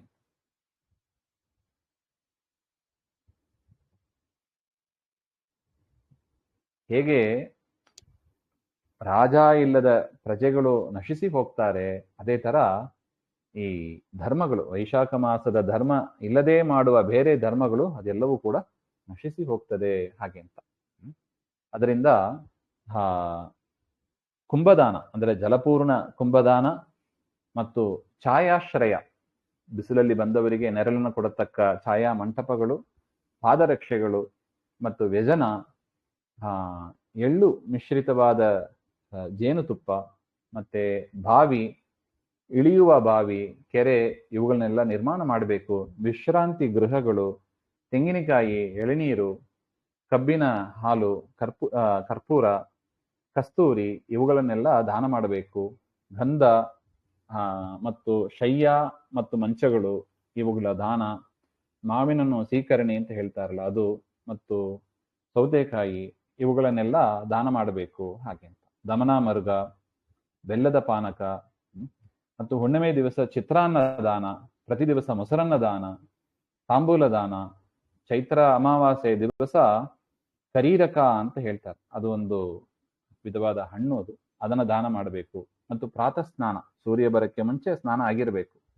ಮತ್ತು ಪರಮಾತ್ಮನನ್ನ ಪೂಜೆ ಮಾಡೋದು, ಪರಮಾತ್ಮನ ಕಥಾಶ್ರವಣ, ಅಭ್ಯಂಗ ಮಾಡದೇ ಇರೋ, ತೈಲಾಭ್ಯಂಗ ಮಾಡದೇ ಇರೋದು, ಮತ್ತು ಪತ್ರ ಭೋಜನ, ಎಲೆಯಲ್ಲಿ ಊಟ ಮಾಡೋದು, ಮತ್ತು ಬಿಸಿಲಲ್ಲಿ ಬಂದವರಿಗೆ ಬೀಸಣಿಗೆಯಿಂದ ಬೀಸೋದು, ಮತ್ತೆ ಹೂವಿನಿಂದ ಪರಮಾತ್ಮನ, ಅದು ಎಂಥ ಹೂವು, ಸುಗಂಧಭರಿತವಾದ ಹೂವಿನಿಂದಲೇ ಪರಮಾತ್ಮನ ಪೂಜೆ ಮಾಡಬೇಕು ಅಂತ ಹೇಳ್ತಾರೆ. ಗಂಧ ಇಲ್ಲದೆ ಹೂವುಗಳು ಇದೆ, ಅಂತ ಹೂವುಗಳನ್ನ ಪೂಜೆಗೆ ಅದು ಯೋಗ್ಯವಲ್ಲ ಅಂತ, ಅದನ್ನ ಇಟ್ಕೋಬಾರ್ದು ಅಂತ. ಚೆನ್ನಾಗಿದೆ ಆದ್ರೆ ದುರ್ಗಂಧ ಇಲ್ಲ ಅಂದ್ರೆ, ಕೆಲವರೆಲ್ಲ ಕನಕಾಂಬರಿ ಇಲ್ಲ ಹಾಕ್ತಾರೆ, ಅದೆಲ್ಲ ಗಂಧನೇ ಇರೋದಿಲ್ಲ ಅದರಲ್ಲಿ ಹಾಗೆ ಅಂತ, ಅದೆಲ್ಲ ವರ್ಜ್ಯ ಅಂತ ಆಗ್ತದೆ. ಮತ್ತು ಪರಮಾತ್ಮನಿಗೆ ಹಣ್ಣುಗಳು, ಮೊಸರನ್ನ, ಧೂಪ ದೀಪ ಆರಾಧನೆ, ಗೋಗ್ರಾಸ, ಹೂವುಗಳು, ಆಕಳುಗಳಿಗೆ ಗೋಗ್ರಾಸ ಕೊಡೋದು, ಬ್ರಾಹ್ಮಣರ ಪಾದ ಪ್ರಕ್ಷಾಲನೆ, ಇದೆಲ್ಲ ವಿಶೇಷವಾದ ಫಲ ಕೊಡತಕ್ಕದ್ದು. ಮತ್ತು ಬೆಲ್ಲ, ಶುಂಠಿ, ಆಮ್ಲ ಅಂದ್ರೆ ನೆಲ್ಲಿಕಾಯಿ, ಇವುಗಳು ಯಾತ್ರಿಕರು ಅಂತ ಯಾರು ಇರ್ತಾರೆ ಅವರ ಒಂದು ಸೇವೆಯನ್ನ ಮಾಡೋದು, ಅಕ್ಕಿ ತರಕಾರಿ ದಾನ ಮಾಡೋದು, ಇದೆಲ್ಲ ವೈಶಾಖ ಮಾಸದಲ್ಲಿ ಮಾಡಬೇಕಾದ ಶ್ರೇಷ್ಠವಾದ ದಾನಗಳು ಹಾಗೆ ಅಂತ ಹೇಳ್ತಾರೆ. ಸಕಲ ಪಾಪವನ್ನು ನಾಶ ಮಾಡತಕ್ಕದ್ದು ಹಾಗೆ ಅಂತ. ನೋಡಿ, ಹೆಣ್ಣು ಮಕ್ಕಳಿಗೆ ಕೂಡ ವಿಶೇಷವಾಗಿ ಹೇಳ್ತಾರೆ, ಯಾವ ಸ್ತ್ರೀಯು ವೈಶಾಖ ಮಾಸದಲ್ಲಿ ಪರಮಾತ್ಮನಿಗೆ ಹೂವನ್ನ ಕಟ್ಟಿಕೊಡೋದು ಅಥವಾ ದೇವಸ್ಥಾನಕ್ಕೆ ಕಟ್ಟಿಕೊಡೋದು, ಅಂಥವರಿಗೆ, ಆ ರೀತಿಯಾಗಿ ಸೇವೆ ಮಾಡುವವರಿಗೆ ಪುತ್ರ ಭಾಗ್ಯ ಮತ್ತು ಕುಟುಂಬ ಸುಖ ಅದು ಚೆನ್ನಾಗಿ ಇರುತ್ತದೆ ಹಾಗೆ. ಮಾಡದೇ ಇದ್ದವರು ಪುತ್ರಹೀನರಾಗಿ ಕೌಟುಂಬಿಕ ಸುಖ ಇಲ್ಲದವರಾಗಿ ಅವರು ಇರ್ತಾರೆ ಹಾಗೆ. ಅಷ್ಟು ಮಾತ್ರ ಅಲ್ಲ, ಪತಿಯ ಆಯುಷ್ಯ ಕಡಿಮೆ ಆಗೋದಕ್ಕೂ ಕೂಡ ಅವಳು ಕಾರಣಲಾಗ್ತಾಳೆ ಹಾಗೆ ಅಂತ ಹೇಳ್ತಾರೆ. ಅದರಿಂದ ವೈಶಾಖ ಮಾಸದಲ್ಲಿ ಎಲ್ಲರಿಗೂ ಕೂಡ ಪೂಜೆಗೆ ಅವಕಾಶ ಇದೆ, ಮಾಡಲೇಬೇಕು ಹಾಗೆ ಅಂತ. ಮಾಧವನ ಪೂಜೆ ಮಾಡಬೇಕು. ಪರಮಾತ್ಮ ಪರೀಕ್ಷೆಗೆ ಅಂತೆ ಬರ್ತಾನೆ, ನಿನ್ನೆ ನೋಡಿದ್ದೀವಿ ನಾವು. ಅದರಿಂದ ಯಾರು ಹೂವುಗಳಿಂದ ಪೂಜೆ ಮಾಡೋದಿಲ್ಲ ಅವನು ಮೂರ್ಖನೇ ಆಗ್ತಾನೆ ಹಾಗೆ. ಆ ರೀತಿಯಾದ ಮೂರ್ಖ ರೌರವ ನರಕವನ್ನು ಹೊಂದಿ 21 ಬಾರಿ ರಾಕ್ಷಸ ಜನ್ಮದಲ್ಲಿ ಹುಟ್ಟುತ್ತಾನೆ. ಅದರಿಂದ ಯಾಕೆ ಅಂತ ದುರವಸ್ಥೆಗೆ ನಮಗೆ ನಾವೇ ಶತ್ರುಗಳಾಗಿ ಬಿಡ್ತೀವಿ ನೋಡಿ. ಇಂತಹ ಪರಿಸ್ಥಿತಿಯಲ್ಲಿ ನಾವೇ ನಮಗೆ ಶತ್ರುಗಳಾಗಬಾರದು. ಪರಮಾತ್ಮ ಹೇಳಿದ ರೀತಿಯಲ್ಲಿ ನಡೆದು ನಮಗೆ ಒಳ್ಳೇದಾಗುವಂತೆ ನಾವು ಮಾಡ್ಕೋಬೇಕು ಹಾಗೆ. ಯಾರು ಜಲದಾನ ಮಾಡೋದಿಲ್ಲ ಅವರಿಗೆ ಸಣ್ಣ ಕ್ರಿಮಿಕೀಟಗಳ ಜನ್ಮ ಬರುತ್ತದೆ ಅಂತ ಹೇಳ್ತಾರೆ. ಅನ್ನದಾನ ಮಾಡದೇ ಇದ್ದವ ಪಿಶಾಚಿ ಆಗ್ತಾನೆ, ಪಿಶಾಚ ಜನ್ಮ ಬರುತ್ತದೆ ಅಂತ. ಆಗ ಶ್ರುತದೇವ ಹೇಳ್ತಾನೆ, ಅನ್ನದಾನ ಮಾಡದೇ ಇದ್ದದ್ದಕ್ಕೆ ನಾನು ಒಂದು ಇನ್ಸಿಡೆಂಟ್ ನನ್ನ ಕಣ್ಣಿಗೆ ಬಿತ್ತು, ಅದನ್ನ ಹೇಳ್ತೇನೆ ಅಂತ ಹೇಳ್ತಾನೆ. ರೇವಾ ಅಂತ ಒಂದು ನದಿ, ರೇವಾ ನದಿ ತೀರದಲ್ಲಿ ನನ್ನ ತಂದೆ ಅಂದ್ರೆ ಯಾರು? ಶ್ರುತದೇವ, ಶ್ರುತಕೀರ್ತಿಯ ಅರಮನೆಗೆ ಬಂದ ಋಷಿ ಇದ್ದಾನಲ್ಲ ಶ್ರುತದೇವ, ಅವನ ತಂದೆ, ಶ್ರುತದೇವನ ಋಷಿಯ ತಂದೆನೇ ಪಿಶಾಚಿಯಾಗಿ ಇದ್ದಾನಂತೆ. ತನ್ನ ಮಾಂಸವನ್ನು ತಾನು ತಿಂತಾ ಇದ್ದ, ಹಸಿವು ಬಾಯಾರಿಕೆ, ತುಂಬಾ ಪೀಡಿತನಾಗಿದ್ದ. ಶಾಲ್ಮಲಿ ವೃಕ್ಷದ ಕೆಳಗೆ ಅವನಿದ್ದ ಅಂತ ಹೇಳ್ತಾರೆ. ಹಿಂದಿನ ಜನ್ಮದ ಕರ್ಮ ಅವನಿಗೆ ಅಷ್ಟು ಹಸಿವು ಬಾಯಾರಿಕೆ ಆಗಿತ್ತು.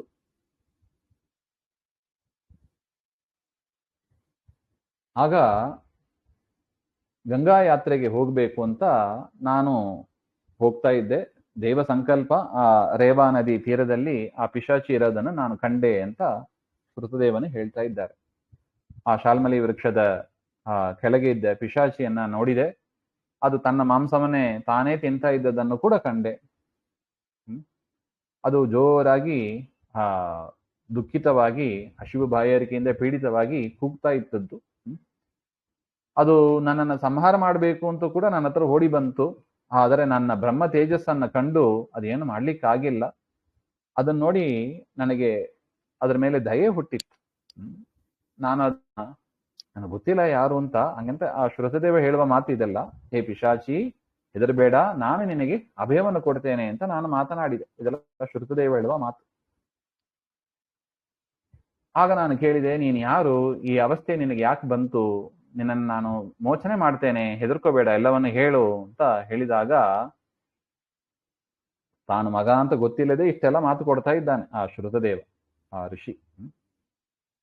ಅದಕ್ಕೆ ಆ ಪಿಶಾಚಿ ಹೇಳಿತಂತೆ, ನಾನು ಅನರ್ಥ ದೇಶದ ಭೂವರ ಅಂತ ಒಂದು ನಗರ, ಅನರ್ಥ ಅಂತ ಒಂದು ದೇಶ, ಅನರ್ಥ ದೇಶದಲ್ಲಿ ಭೂವರ ಎಂಬ ಒಂದು ನಗರ, ಅಲ್ಲಿ ನಾನು ಸಂಕೃತಿ ಅಂತ ಒಂದು ಗೋತ್ರದಲ್ಲಿ ಹುಟ್ಟಿದೆ. ಮೈತ್ರ ಅಂತ ನಾನು ಪ್ರಸಿದ್ಧನಾಗಿದ್ದೆ. ಒಳ್ಳೆ ತಪಸ್ಸು, ವಿದ್ಯಾದಾನ, ಯಾಗ, ಅನುಷ್ಠಾನ ಎಲ್ಲವನ್ನು ಮಾಡ್ತಾ ಇದ್ದೆ. ನಾನು ಮಾತ್ರ ವಿದ್ಯೆಯನ್ನು ಕಲಿಯದೆ ಅನೇಕ ಶಿಷ್ಯರು ಕೂಡ ಅವರಿಗೆ ನಾನು ಪಾಠ ಹೇಳ್ತಾ ಇದ್ದೆ. ಮತ್ತು ಅನೇಕ ಪುಣ್ಯ ತೀರ್ಥಗಳಲ್ಲಿ ನಾನು ಸ್ನಾನ ಮಾಡಿದವನಾಗಿ ಸಂಚಾರ ಮಾಡ್ತಾ ಇದ್ದೆ. ಆದರೆ ನನ್ನ ದುರದೃಷ್ಟ, ಲೋಭದಿಂದ ವೈಶಾಖ ಮಾಸದಲ್ಲಿ ಯೋಗ್ಯರಿಗೆ ನಾನು ಅನ್ನದಾನ ಮಾಡಲಿಲ್ಲ. ಆ ಕಾರಣದಿಂದಲೇ ನನಗೆ ಈ ಪಿಶಾಚಿ ಜನ್ಮ ಬಂದಿದೆ ಹಾಗೆ ಅಂತ.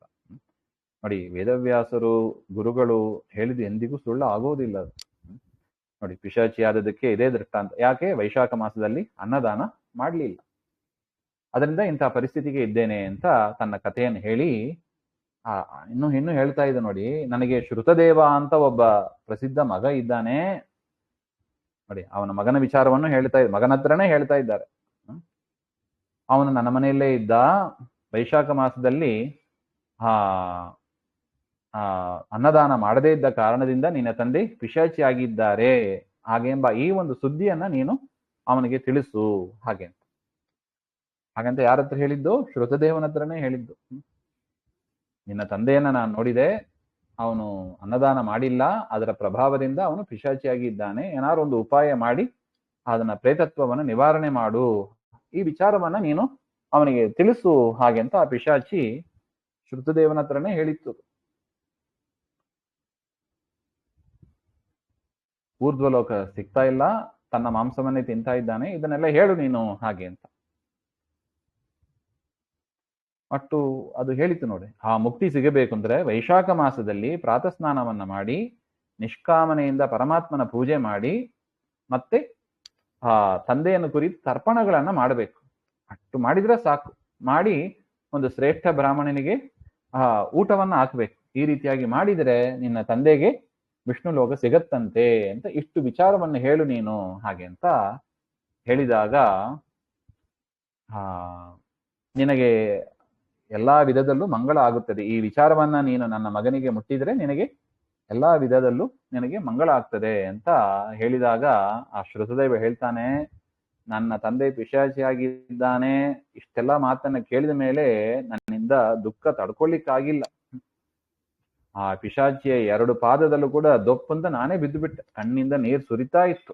ನೋಡಿ, ಇದೆಲ್ಲ ಯಾರು? ಶ್ರುತದೇವ ಶ್ರುತಕೀರ್ತಿಗೆ ಆ ರಾಜನಿಗೆ ಹೇಳುವ ಮಾತು.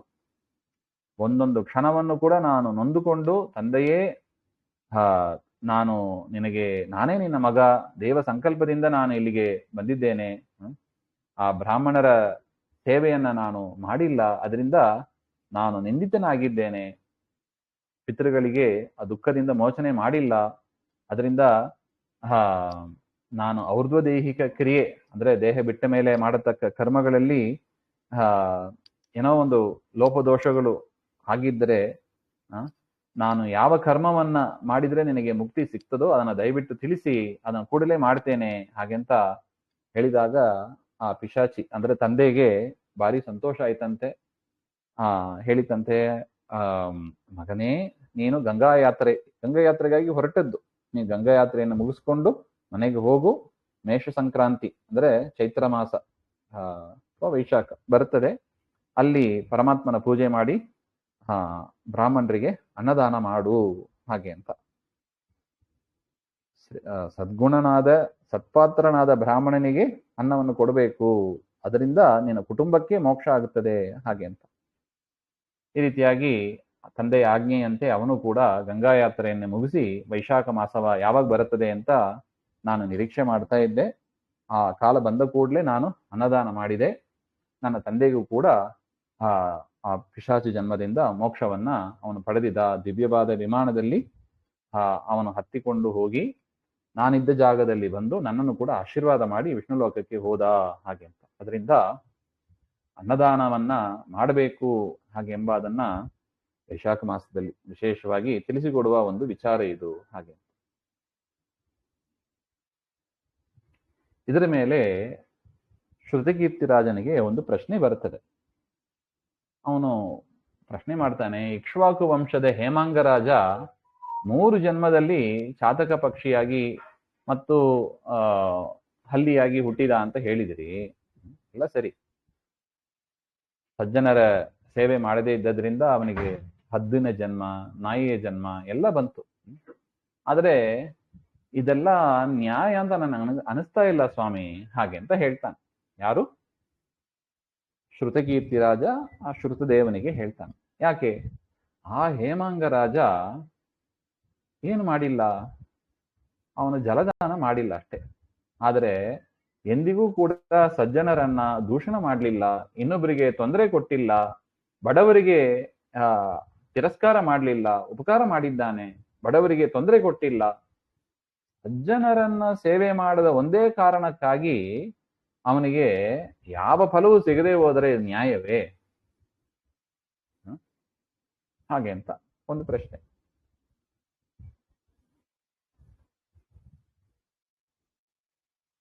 ಅವನು ಯದ್ಯಪಿ ಪರಪೀಡೆ ಅಂತ ಯಾವುದು ಮಾಡಿಲ್ಲ, ಒಳ್ಳೆ ಕೆಲಸನೇ ಮಾಡ್ತಾ ಇದ್ದದ್ದು, ಆದ್ರೂ ಕೂಡ ಜಲದಾನ ವೈಶಾಖದಲ್ಲಿ ಮಾಡಿಲ್ಲ ಸಜ್ಜನರಿಗೆ, ಹಾಗೆ ಅಂತ. ಹೀಗಿರುವಾಗ ಅಂತ ಒಂದು ನೀಚ ಯೋನಿ, ಏನು ನಾಯಿ ಜನ್ಮ ಅಂತೆ, ಹದ್ದಿನ ಜನ್ಮ ಅಂತೆ, ಕೇಳಕ್ಕೆ ಭಯ ಆಗ್ತದೆ, ಹಲ್ಲಿಯ ಜನ್ಮ ಅಂತ, 28 ಜನ್ಮಗಳಲ್ಲಿ ಹಲ್ಲಿಯ ಜನ್ಮ. ಇದು ಹೇಗೆ ಬರ್ಲಿಕ್ಕೆ ಸಾಧ್ಯ? ನಿಮ್ಮ ಪ್ರಿಯ ಶಿಷ್ಯನಾದ ನನಗೆ ಈ ಸಂಶಯವನ್ನ ನೀವು ಪರಿಹಾರ ಮಾಡಬೇಕು ಅಂತ ಶ್ರುತಕೀರ್ತಿ ರಾಜ ಕೇಳಿದಾಗ ಸುತದೇವ ಹೇಳ್ತಾರೆ, ಒಳ್ಳೆ ಪ್ರಶ್ನೆ, ಒಳ್ಳೆ ಪ್ರಶ್ನೆ, ಹಾಗೆ ಅಂತ. ನೀ ಏನ್ ಪ್ರಶ್ನೆ ಮಾಡಿದಲ್ಲ ಅದಕ್ಕೆ ಉತ್ತರ ಹೇಳ್ತೀನಿ ಕೇಳು. ಕೈಲಾಸ ಶಿಖರದಲ್ಲಿ ಈಶ್ವರ ಪಾರ್ವತಿಗೆ ಹೇಳಿದ ವಿಚಾರ ಅಂತ ಇದು. ರುದ್ರದೇವರು ಹೇಳ್ತಾರೆ ಪಾರ್ವತಿಗೆ, ಪರಮಾತ್ಮ ಎಲ್ಲವನ್ನೂ ಸೃಷ್ಟಿ ಮಾಡಿ ಆಮುಷ್ಮಿಕ ಐಹಿಕ ಹಾಗಂತ 2 ಸುಖವನ್ನ ಅವನು ಸ್ಥಾಪನೆ ಮಾಡಿದ. ಐಹಿಕ ಸುಖ, ಆಮುಷ್ಮಿಕ ಸುಖ, ಹಾಗೆ. ಐಹಿಕ ಸುಖ ಅಂದ್ರೆ ಈ ಲೋಕದಲ್ಲಿ ನಾವು ಪಡೆಯತಕ್ಕ ಸುಖ, ಆಮುಷ್ಮಿಕ ಅಂದ್ರೆ ದೇಹ ಬಿಟ್ಟ ಮೇಲೆ ಪರಲೋಕದಲ್ಲಿ ನಾವು ಪಡೆಯತಕ್ಕ ಸುಖ, ಹಾಗೆ. 2 ಕಡೆ ಸುಖವನ್ನು ಪಡೆಯಬೇಕಂದ್ರೆ ಏನ್ ಮಾಡಬೇಕು? ಆ ವ್ಯವಸ್ಥೆಯನ್ನ ದೇವರು ಸೃಷ್ಟಿ ಮಾಡಿದ ಅಂತ. ಐಹಿಕ ಸುಖ ಅಂದ್ರೆ ಈ ಲೋಕದಲ್ಲಿ ಸುಖ ಬೇಕು ಅಂದ್ರೆ ಅದಕ್ಕೆ 3 ಮಾಡಬೇಕು. ಏನದು? ಜಲಸೇವೆ, ಅನ್ನ ಸೇವೆ, ಔಷಧ ಸೇವೆ, ಹಾಗೆ. ಈ 3 ಯಾರು ಮಾಡ್ತಾರೆ ಅವರು ಈ ಲೋಕದಲ್ಲಿ ಸೌಖ್ಯವಾಗಿ ಇರ್ತಾರೆ. ಅನ್ನದಾನ, ಜಲದಾನ, ಔಷಧಿಗಳ ದಾನ, ಮೆಡಿಸಿನ್ ಅಂತ ಏನ್ ಹೇಳ್ತಾರೆ ಅದನ್ನ ದಾನ ಮಾಡಿದ್ರೆ ಈ ಲೋಕದಲ್ಲಿ ಚೆನ್ನಾಗಿ ಇರ್ತಾನೆ. ಇನ್ನು ಪರಲೋಕದ ಸುಖ ಆಗಬೇಕು ಅಂದ್ರೆ ಅಲ್ಲೂ 3 ಆಗಬೇಕು. ಏನದು?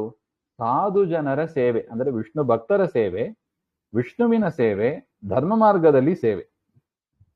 ಇದು ವೇದ ಪುರಾಣಗಳಲ್ಲಿ ಹೇಳಿದ್ದಾರೆ. ಈ 3 ಮಾಡಬೇಕು ನೋಡಿ. ಇಹಲೋಕದ ಸುಖಕ್ಕಾಗಿ 3 ಜಲ, ಅನ್ನ, ಔಷಧಿಗಳು ದಾನ ಮಾಡಬೇಕು. ಪರಲೋಕಕ್ಕಾಗಿ 3 ವೈಷ್ಣವರ ಸೇವೆ, ವಿಷ್ಣುವಿನ ಸೇವೆ, ಶಾಸ್ತ್ರಗಳಲ್ಲಿ ಹೇಳಿದ ಧರ್ಮ ಮಾರ್ಗ, ಇದನ್ನ ಮಾಡಬೇಕು, ಹಾಗೆ. ಹಾಗಾದ್ರೆ ಪರಲೋಕ ಸುಖ ಆಗ್ತದೆ, ಹಾಗೆ.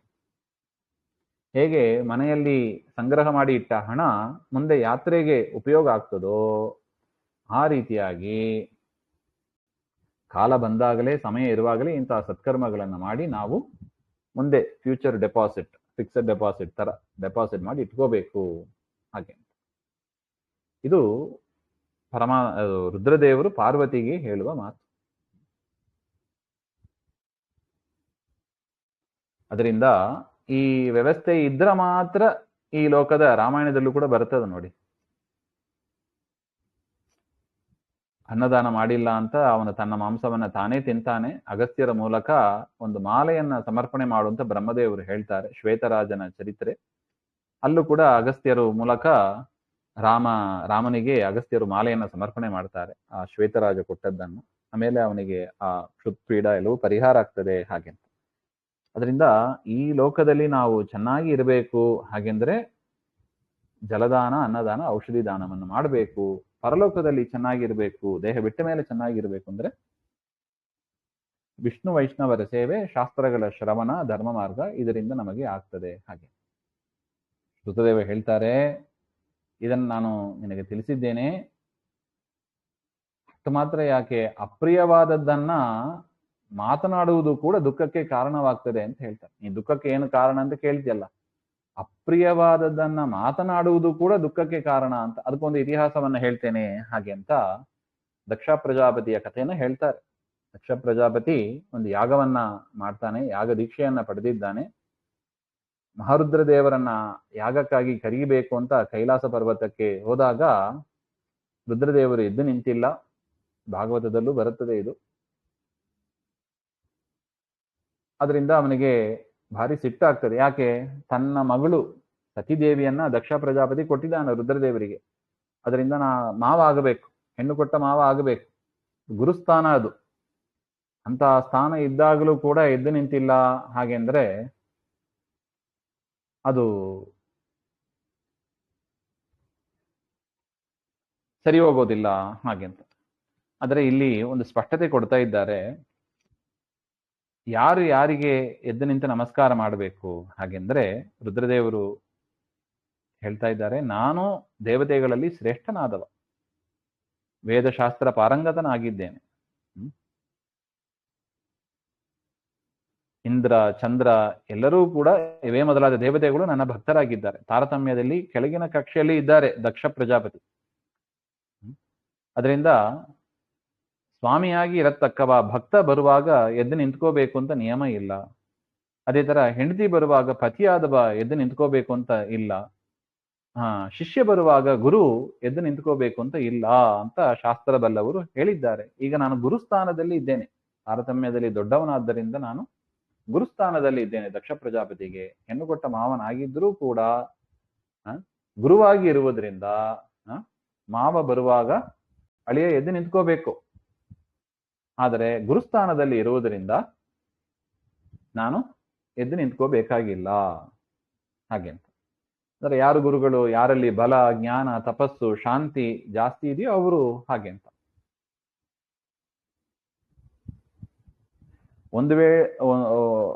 ಒಂದು ಪಕ್ಷ ಎದ್ದು ನಿಂತುಕೊಂಡು ಮಾಡಿದರೆ ಆ ಶಿಷ್ಯನ ಆಯುಷ್ಯ, ಸಂಪತ್ತು ಎಲ್ಲವೂ ಕೂಡ ತಕ್ಷಣದಲ್ಲಿ ನಾಶವಾಗಿಬಿಡುತ್ತದೆ. ದೊಡ್ಡವರು ನಾವು ಬಂದಾಗ ದೊಡ್ಡವರು ಎದ್ದು ನಿಂತರೆ ಈ ರೀತಿಯಾಗಿ ಅನರ್ಥಗಳು ಆಗುತ್ತದೆ. ಆ ಕಾರಣದಿಂದ ನಾನೀಗ ಎದ್ದು ನಿಂತರೆ ಆ ದಕ್ಷ ಪ್ರಜಾಪತಿಯ ಆಯುಷ್ಯ, ಸಂಪತ್ತು ಎಲ್ಲ ನಾಶವಾಗ್ತದೆ. ಅದರಿಂದ ತಾನು ಎದ್ದು ನಿಲ್ಲೋದು ಬೇಡ ಅಂತ ಇಷ್ಟು ಆಲೋಚನೆಯನ್ನ ರುದ್ರದೇವರು ಮಾಡಿ ದಕ್ಷ ಪ್ರಜಾಪತಿ ಮೇಲೆ ಇದ್ದ ಪ್ರೀತಿಯಿಂದ ಅವರ ಮಾವ, ಅದರಿಂದಲೂ ಕೂಡ ಅವರಿಗೆ ಯಾವುದು ಅಪಚಾರ ಆಗಬಾರದು ಅಂತ ಹೇಳಿ ತಾನು ಎದ್ದು ನಿಂತಿಲ್ಲ. ಆದರೆ ದಕ್ಷ ಪ್ರಜಾಪತಿಗೆ ಇದು ಅರ್ಥನೇ ಆಗಿಲ್ಲ. ಎದ್ದು ನಿಂತಿಲ್ಲ ಅಂತ ಅಷ್ಟೇ ಕಾಣಿಸ್ತು, ಯಾಕೆ ಎದ್ದು ನಿಂತಿಲ್ಲ ಅಂತ ಯೋಚನೆ ಮಾಡಿಲ್ಲ. ಅದರಿಂದ ಭಾರಿ ಬೈತಾನೆ, ಶಾಪ ಕೊಡ್ತಾನೆ. ಕೃತಜ್ಞ, ವಿದ್ಯೆ ಇಲ್ಲದವ, ದರಿದ್ರ, ಅದೇನು ಚರ್ಮದ ಮೇಲೆ, ನಂದಿ ಮೇಲೆ, ಎತ್ತಿನ ಮೇಲೆ ಓಡಾಡ್ತಾ ಇರ್ತಾನೆ, ಭಿಕ್ಷಾ ಪಾತ್ರೆಯನ್ನು ಇಟ್ಕೊಂಡಿದ್ದಾನೆ, ಪಾಷಂಡಿಗಳಾಗಿ ಇರ್ತಾರೆ, ಹಾಗಂತ ಏನೋ ಬೈತಾನೆ. ಗಜಚರ್ಮವನ್ನ ಧರಿಸಿದ್ದಾರೆ, ಸ್ಮಶಾನವೇ ಮನೆಯಾಗಿದೆ, ಸರ್ಪವನ್ನೇ ಆಭರಣವಾಗಿ ಧರಿಸಿದ್ದಾನೆ, ಧೈರ್ಯ ಇಲ್ಲ, ಜ್ಞಾನ ಇಲ್ಲ ಹಾಗೆ ಅಂತ ಭೂತ ಪ್ರೇತ ಪಿಶಾಚಿಗಳ ಮಧ್ಯದಲ್ಲಿ ಇರ್ತಾನೆ. ದುಷ್ಟರ ಜೊತೆಗೆ ಸಹವಾಸ ಇವನ ಕುಲ ಯಾವುದು ಗೊತ್ತಿಲ್ಲ, ಇವನು ಪೂಜ್ಯನೂ ಅಲ್ಲ. ನಾರದರು ಹೇಳಿದ್ರು ಅಂತ ಹೇಳಿ ನನ್ನ ಮಗಳನ್ನ ಇವಳಿಗೆ ಕೊಟ್ಟು ಬಿಟ್ಟೆ. ಇವನ ಒಂದು ಸಂಘದಿಂದ ಅವಳು ಕೂಡ ಧರ್ಮದಿಂದ ಭ್ರಷ್ಟಳಾಗಿದ್ದಾಳೆ. ಅಂಥವಳನ್ನ ಪತಿಯ ಮನೆಯಲ್ಲೇ ಇರ್ಲಿ, ನಮ್ಮ ಮನೆಗೆ ಬಂದ್ರೆ ಗೌರವಿಸಿಕೊಡಬಾರದು ಹಾಗೆ ಅಂತ ಒಂದು ಒಳ್ಳೆ ಕಳಶ ಚಂಡಾಲನ ಕೈಯಲ್ಲಿ ಸಿಕ್ಕಿದಂಗೆ ನನ್ನ ಮಗಳ ಪರಿಸ್ಥಿತಿ ಆಗಿಬಿಟ್ಟಿದೆ, ಅವಳು ಕೂಡ ದುಷ್ಟಲಾಗಿಬಿಟ್ಟಿದ್ದಾಳೆ. ಅದರಿಂದ ಸತಿ ಪರಮೇಶ್ವರ ಅವರನ್ನ ದೂರಕ್ಕೆ ಇಡಬೇಕು ಹಾಗೆ ಅಂತ ವಿಚಾರ ಮಾಡಿ ಪ್ರಜಾಪತಿ ಅಲ್ಲಿಂದ ಹೊರಟೋಗ್ತಾನೆ. ಯಾರನ್ನು ಕರೀಲೇ ಇಲ್ಲ. ಯಾಗಕ್ಕೆ ಕರೀಬೇಕು ಅಂತ ಬಂದ, ಕರೀದೇನೆ ವಾಪಸ್ ಮನೆಗೆ ಹೋದ. ಯಾಗಶಾಲೆಗೆ ಬಂದು ಪರಮೇಶ್ವರನನ್ನ ನಿಂದೆ ಮಾಡ್ತಾ ಇದ್ದ. ಆಗ ಯಾಗವು ಕೂಡ ಪ್ರಾರಂಭವಾಯಿತು. ಬ್ರಹ್ಮ, ವಿಷ್ಣು ಇಬ್ಬರನ್ನ ಬಿಟ್ಟು ಉಳಿದ ಎಲ್ಲಾ ದೇವತೆಗಳು, ಸಿದ್ಧರು, ಚಾರಣರು, ಗಂಧರ್ವರು ಎಲ್ಲರೂ ಕೂಡ ಆ ಯಜ್ಞದಲ್ಲಿ ಬಂದಿದ್ರು. ಸತೀದೇವಿಗೆ ಗೊತ್ತಾಯಿತು ಈ ತರ ದಕ್ಷ ಪ್ರಜಾಪತಿ ಯಜ್ಞ ಮಾಡ್ತಾ ಇದ್ದಾನೆ ಹಾಗೆ ಅಂತ. ತಂದೆ ಮನೆಯಲ್ಲಿ ನಡೆಯ ಉತ್ಸವ ನೋಡ್ಬೇಕು ಹಾಗೆ ಅಂತ ರುದ್ರದೇವರು ಹತ್ರ ಕೇಳ್ತಾರೆ ಬಂದು, ನಾವಿಬ್ರು ಅಲ್ಲಿ ಹೋಗೋಣ ಹಾಗೆ ಅಂತ. ಕರೀದೇ ಇದ್ರೆ ಏನಂತೆ, ಪರವಾಗಿಲ್ಲ ಹೋಗಬಹುದು ಹಾಗೆ ಅಂತೆಲ್ಲ ಮಾತು ಬರುತ್ತದೆ. ರುದ್ರದೇವರು ಹೇಳ್ತಾರೆ, ನಾನು ಹೋಗೋದು ಬೇಡ, ನೀನು ಹೋಗೋದು ಬೇಡ, ಅಲ್ಲಿ ನನ್ನ ಅವಮಾನ ಆಗ್ತದೆ, ನನಗೆ ಆಗತಕ್ಕ ಅವಮಾನ ನೀನು ಸಹಿಸೋದಿಲ್ಲ, ನೀನು ದೇಹತ್ಯಾಗ ಮಾಡಬೇಕಾದ ಪ್ರಸಂಗ ಬರುತ್ತದೆ, ಅದರಿಂದ ಹೋಗಬೇಡ ಹಾಗೆಂತ ಎಷ್ಟು ಹೇಳಿದರೂ ಕೂಡ ಕೇಳಲಿಲ್ಲ. ಅವರೊಬ್ಬರೇ ಹೋಗ್ತಾರೆ.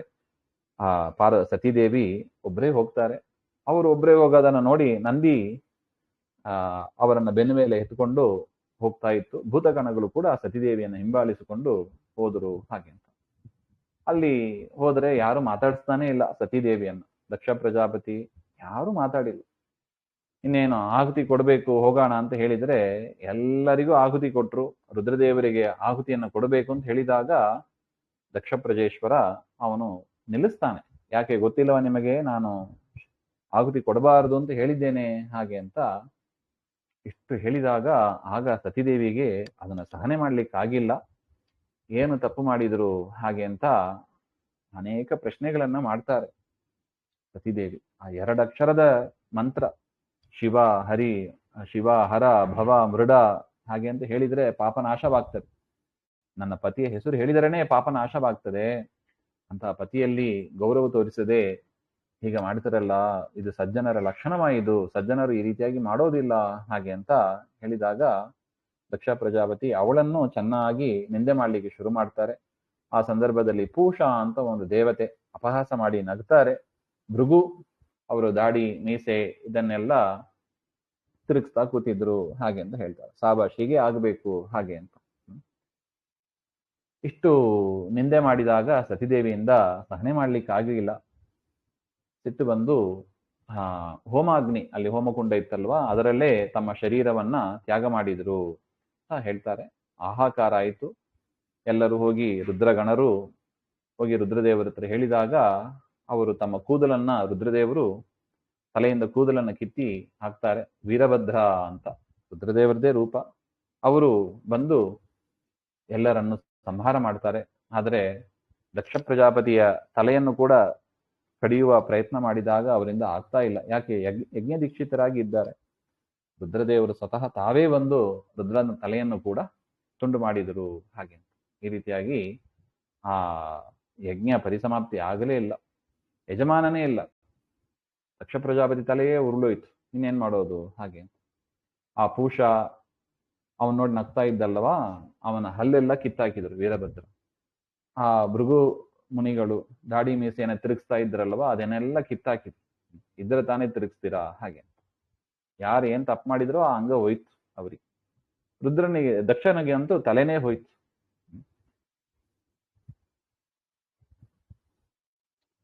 ಈ ರೀತಿಯಾಗಿ ಆದಾಗ ಎಲ್ಲರೂ ಕೂಡ ಬ್ರಹ್ಮದೇವರ ಹತ್ರ ಬಂದು ಶರಣು ಹೋಗ್ತಾರೆ.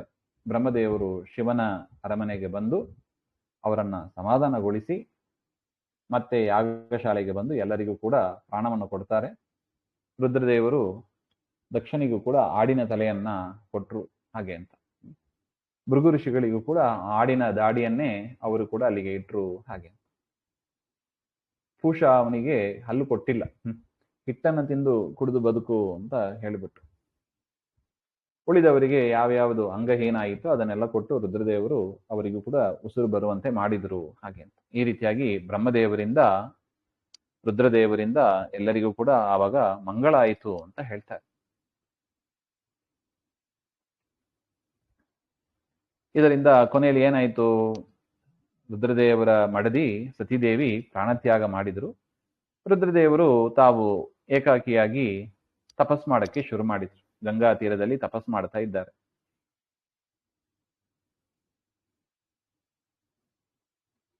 ಆ ಸತಿದೇವಿಯೇ ಮತ್ತೆ ಪರ್ವತರಾಜನ ಮಗಳಾಗಿ ಮೇನಕಾದೇವಿಯಲ್ಲಿ ಹುಟ್ಟುತ್ತಾರೆ. ಆಗ ತಾರಕ ಅಂತ ಒಂದು ಅಸುರ, ಅವನು ಬ್ರಹ್ಮದೇವರನ್ನು ಕುರಿತು ತಪಸ್ ಮಾಡ್ತಾನೆ. ಆಗ ಬ್ರಹ್ಮದೇವರು ರುದ್ರದೇವರ ಮಗನಿಂದ ನೀನು ಸಂಹಾರ ಆಗ್ತಿ ಅಂತ ಹೇಳ್ತಾರೆ. ಆಯ್ತು ಅಂತ ಒಪ್ಕೊಂಡ್ಬಿಟ್ಟ. ತಥಾಸ್ತು ಅಂತ ಹೇಳ್ಬಿಟ್ಟ ಅಸುರನು. ಯಾಕೆ? ಅವನಿಗೆ ಗೊತ್ತು ರುದ್ರದೇವರ ಮಡದಿ ಸತಿದೇವಿ ಇಲ್ಲ, ದೇಹತ್ಯಾಗ ಮಾಡಿದ್ದಾರೆ, ಅದರಿಂದ ರುದ್ರನಿಗೆ ಮಕ್ಕಳೇ ಹುಟ್ಟೋದಿಲ್ಲ ಅಂತ. ಬ್ರಹ್ಮದೇವರು ಏನೋ ಕನ್ಫ್ಯೂಸ್ ಮಾಡಿಕೊಂಡು ರುದ್ರದೇವರನ ಮಗನಿಂದಲೇ ನಾನು ಸಾಯ್ಬೇಕು ಅಂತ ಹೇಳ್ತಾ ಇದ್ದಾರೆ. ಹಾಗೆ ಆಗಲಿ ಅಂತ. ಈ ರೀತಿಯಾಗಿ ಆ ತಾರಕಾಸುರ ವರವನ್ನ ಸ್ವೀಕಾರ ಮಾಡಿ ಎಲ್ಲ ಜನರಿಗೂ ದೇವತೆಗಳಿಗೂ ಪೀಡೆಯನ್ನು ಕೊಡ್ತಾ ಇರ್ತಾನೆ. ಎಲ್ಲರನ್ನು ಕೂಡ ತನ್ನ ದಾಸರನ್ನಾಗಿ ಮಾಡ್ಕೋತಾನೆ. ಎಲ್ಲ ದೇವತೆಗಳು ಬ್ರಹ್ಮದೇವರ ಹತ್ರ ಶರಣು ಹೋದಾಗ ಆಗ ಅವರು ಹೇಳ್ತಾರೆ, ರುದ್ರನ ಮಗ, ಅವನಿಂದ ಮಾತ್ರ ಅವನು ಸಾಯ್ತಾನೆ ಹಾಗಂತ ಹೇಳಿದಾಗ ಸತಿದೇವಿಯಂತೂ ಆತ್ಮಾರ್ಪಣೆ ಮಾಡ್ಕೊಂಡ್ಬಿಟ್ಟಿದ್ದಾರೆ. ಈಗ ಪಾರ್ವತಿ ದೇವಿಯಾಗಿ ಹಿಮವಂತನ ಮಗಳಾಗಿ ಹುಟ್ಟಿದ್ದಾರೆ. ಅದರಿಂದ ನೀವು ಹೋಗಿ ಪರ್ವತರಾಜನ ಹತ್ರ ಮಾತನಾಡಿ ಅವರಿಬ್ಬರ ವಿವಾಹವನ್ನ ಮಾಡುವ ಒಂದು ಪ್ರಯತ್ನವನ್ನು ನೀವು ಮಾಡ್ರಿ ಅಂತ ಬ್ರಹ್ಮದೇವರು ಇಷ್ಟು ಸಲಹೆಯನ್ನು ಕೊಟ್ಟಾಗ ದೇವೇಂದ್ರ ಎಲ್ಲರೂ ದೇವತೆಗಳು ಕೂತು ಮಂತ್ರಾಲೋಚನೆ ಮಾಡ್ತಾರೆ, ಹೇಗೆ ಮಾಡೋದು ಹಾಗೆ ಅಂತ. ನಾರದರನ್ನು ಮನ್ಮಥನನ್ನು ಕೂಡ ಇಂದ್ರದೇವರು ಕರೀತಾರೆ. ನಾರದರ ಹತ್ರ ಬಂದು ನೀನು ಹಿಮರಾಜನ ಹತ್ರ ಹೋಗಿ ಈ ವಿಚಾರವನ್ನೆಲ್ಲ ಹೇಳು ಹಾಗೆ ಅಂತ ಹೇಳಿದಾಗ ನಾರದರು ಕೂಡ ಹೇಳ್ತಾರೆ. ಆಯ್ತು ಅಂತ ತನ್ನ ಮಗಳಾದ ಆ ಪಾರ್ವತಿ ದೇವಿಯನ್ನ ಗಂಗಾ ನದಿ ತೀರದಲ್ಲಿ ಎಲ್ಲಿ ತಪಸ್ ಮಾಡ್ತಾ ಇದ್ದಾರಲ್ಲ ಅಲ್ಲಿ ಸೇವೆಗೆ ಅಂತ ಕಳಿಸ್ತಾ ಇದ್ದಾರೆ. ಆ ಮನ್ಮಥನನ್ನ ಕರೆಸಿ ನೀನು ಹೋಗಿ ಆ ರೀತಿಯಾಗಿ ಒಂದು ಕಾಮ ಬರುವ ವಾತಾವರಣವನ್ನ ಉಂಟು ಮಾಡು ಅಂತ ಹೇಳಿದಾಗ ಆಯ್ತು ಅಂತ ಅವನು ಕೂಡ ವಸಂತ ಅವನ ಗೆಳೆಯ ವಸಂತ ಎಲ್ಲರನ್ನು ರತಿ ಎಲ್ಲರನ್ನು ಕರ್ಕೊಂಡು ಆ ತಪೋವನಕ್ಕೆ ಹೋಗ್ತಾ ಇದ್ದಾರೆ. ಅನೇಕ ಮೋಹ ಬರತಕ್ಕ ವಾತಾವರಣವನ್ನ ಉಂಟು ಮಾಡ್ತಾ ಇದ್ದಾರೆ. ಆಗ ತಪಸ್ಸಲ್ಲಿ ಇದ್ದ ರುದ್ರದೇವರು ಕಣ್ಣು ತೆರೆದು ನೋಡ್ತಾರೆ, ಎದುರುಗಡೆ ಪಾರ್ವತಿ ನಿಂತಿದ್ದಾರೆ.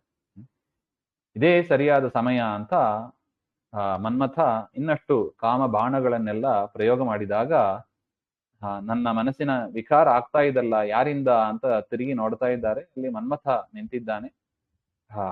ಸಿಟ್ಟು ಬಂತು ರುದ್ರದೇವರಿಗೆ. ಆ ಮೂರನೇ ಕಣ್ಣು ತೆರೆದು ಸುಟ್ಟೋಗುವಂತೆ ಮಾಡ್ತಾರೆ.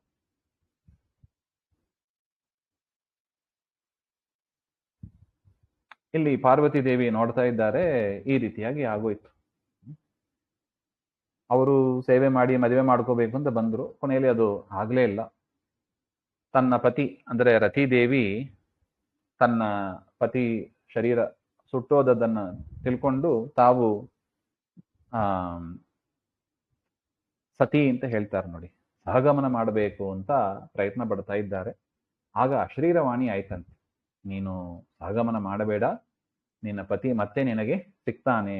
ಕೃಷ್ಣ ಅವನು ಪರಮಾತ್ಮನ ರುದ್ರದೇವರ ಮಗನಾಗಿ ಹುಟ್ಟುತ್ತಾನೆ, ಮತ್ತೆ ಕೃಷ್ಣನ ಮಗನಾಗಿಯೂ ಕೂಡ ಅವನು ಹುಟ್ಟುತ್ತಾನೆ ಹಾಗೆ ಅಂತ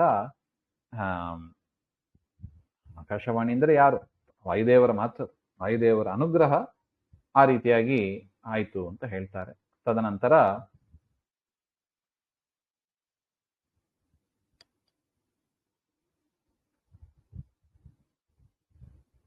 ಶ್ರುತಕೀರ್ತಿ ಈ ಸಂದರ್ಭದಲ್ಲಿ ಪ್ರಶ್ನೆ ಮಾಡ್ತಾನೆ, ಮನ್ಮಥನಿಗೆ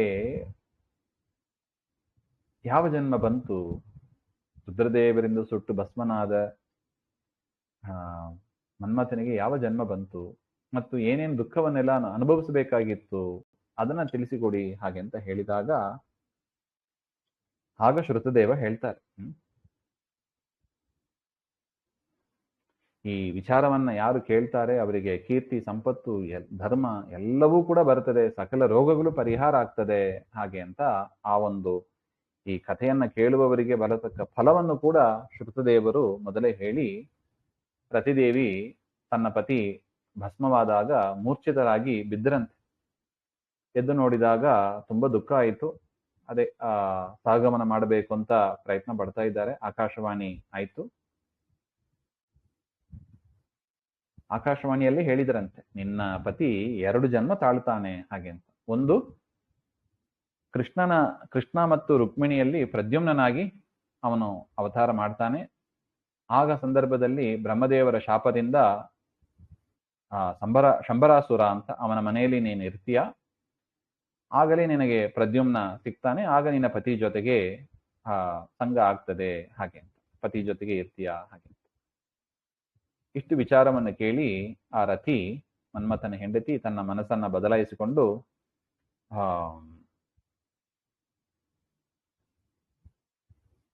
ಶಾಂತಚಿತ್ತರಾಗಿ ಇದ್ದರು.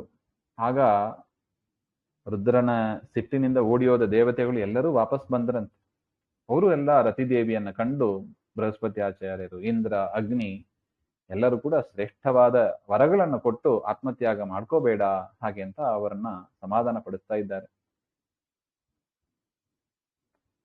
ಆಗ ದೇವತೆಗಳು ಹೇಳ್ತಾರೆ, ಈ ನಿನ್ನ ಪತಿಗೆ ಅನಂಗ ಅಂತ ಹೆಸರು.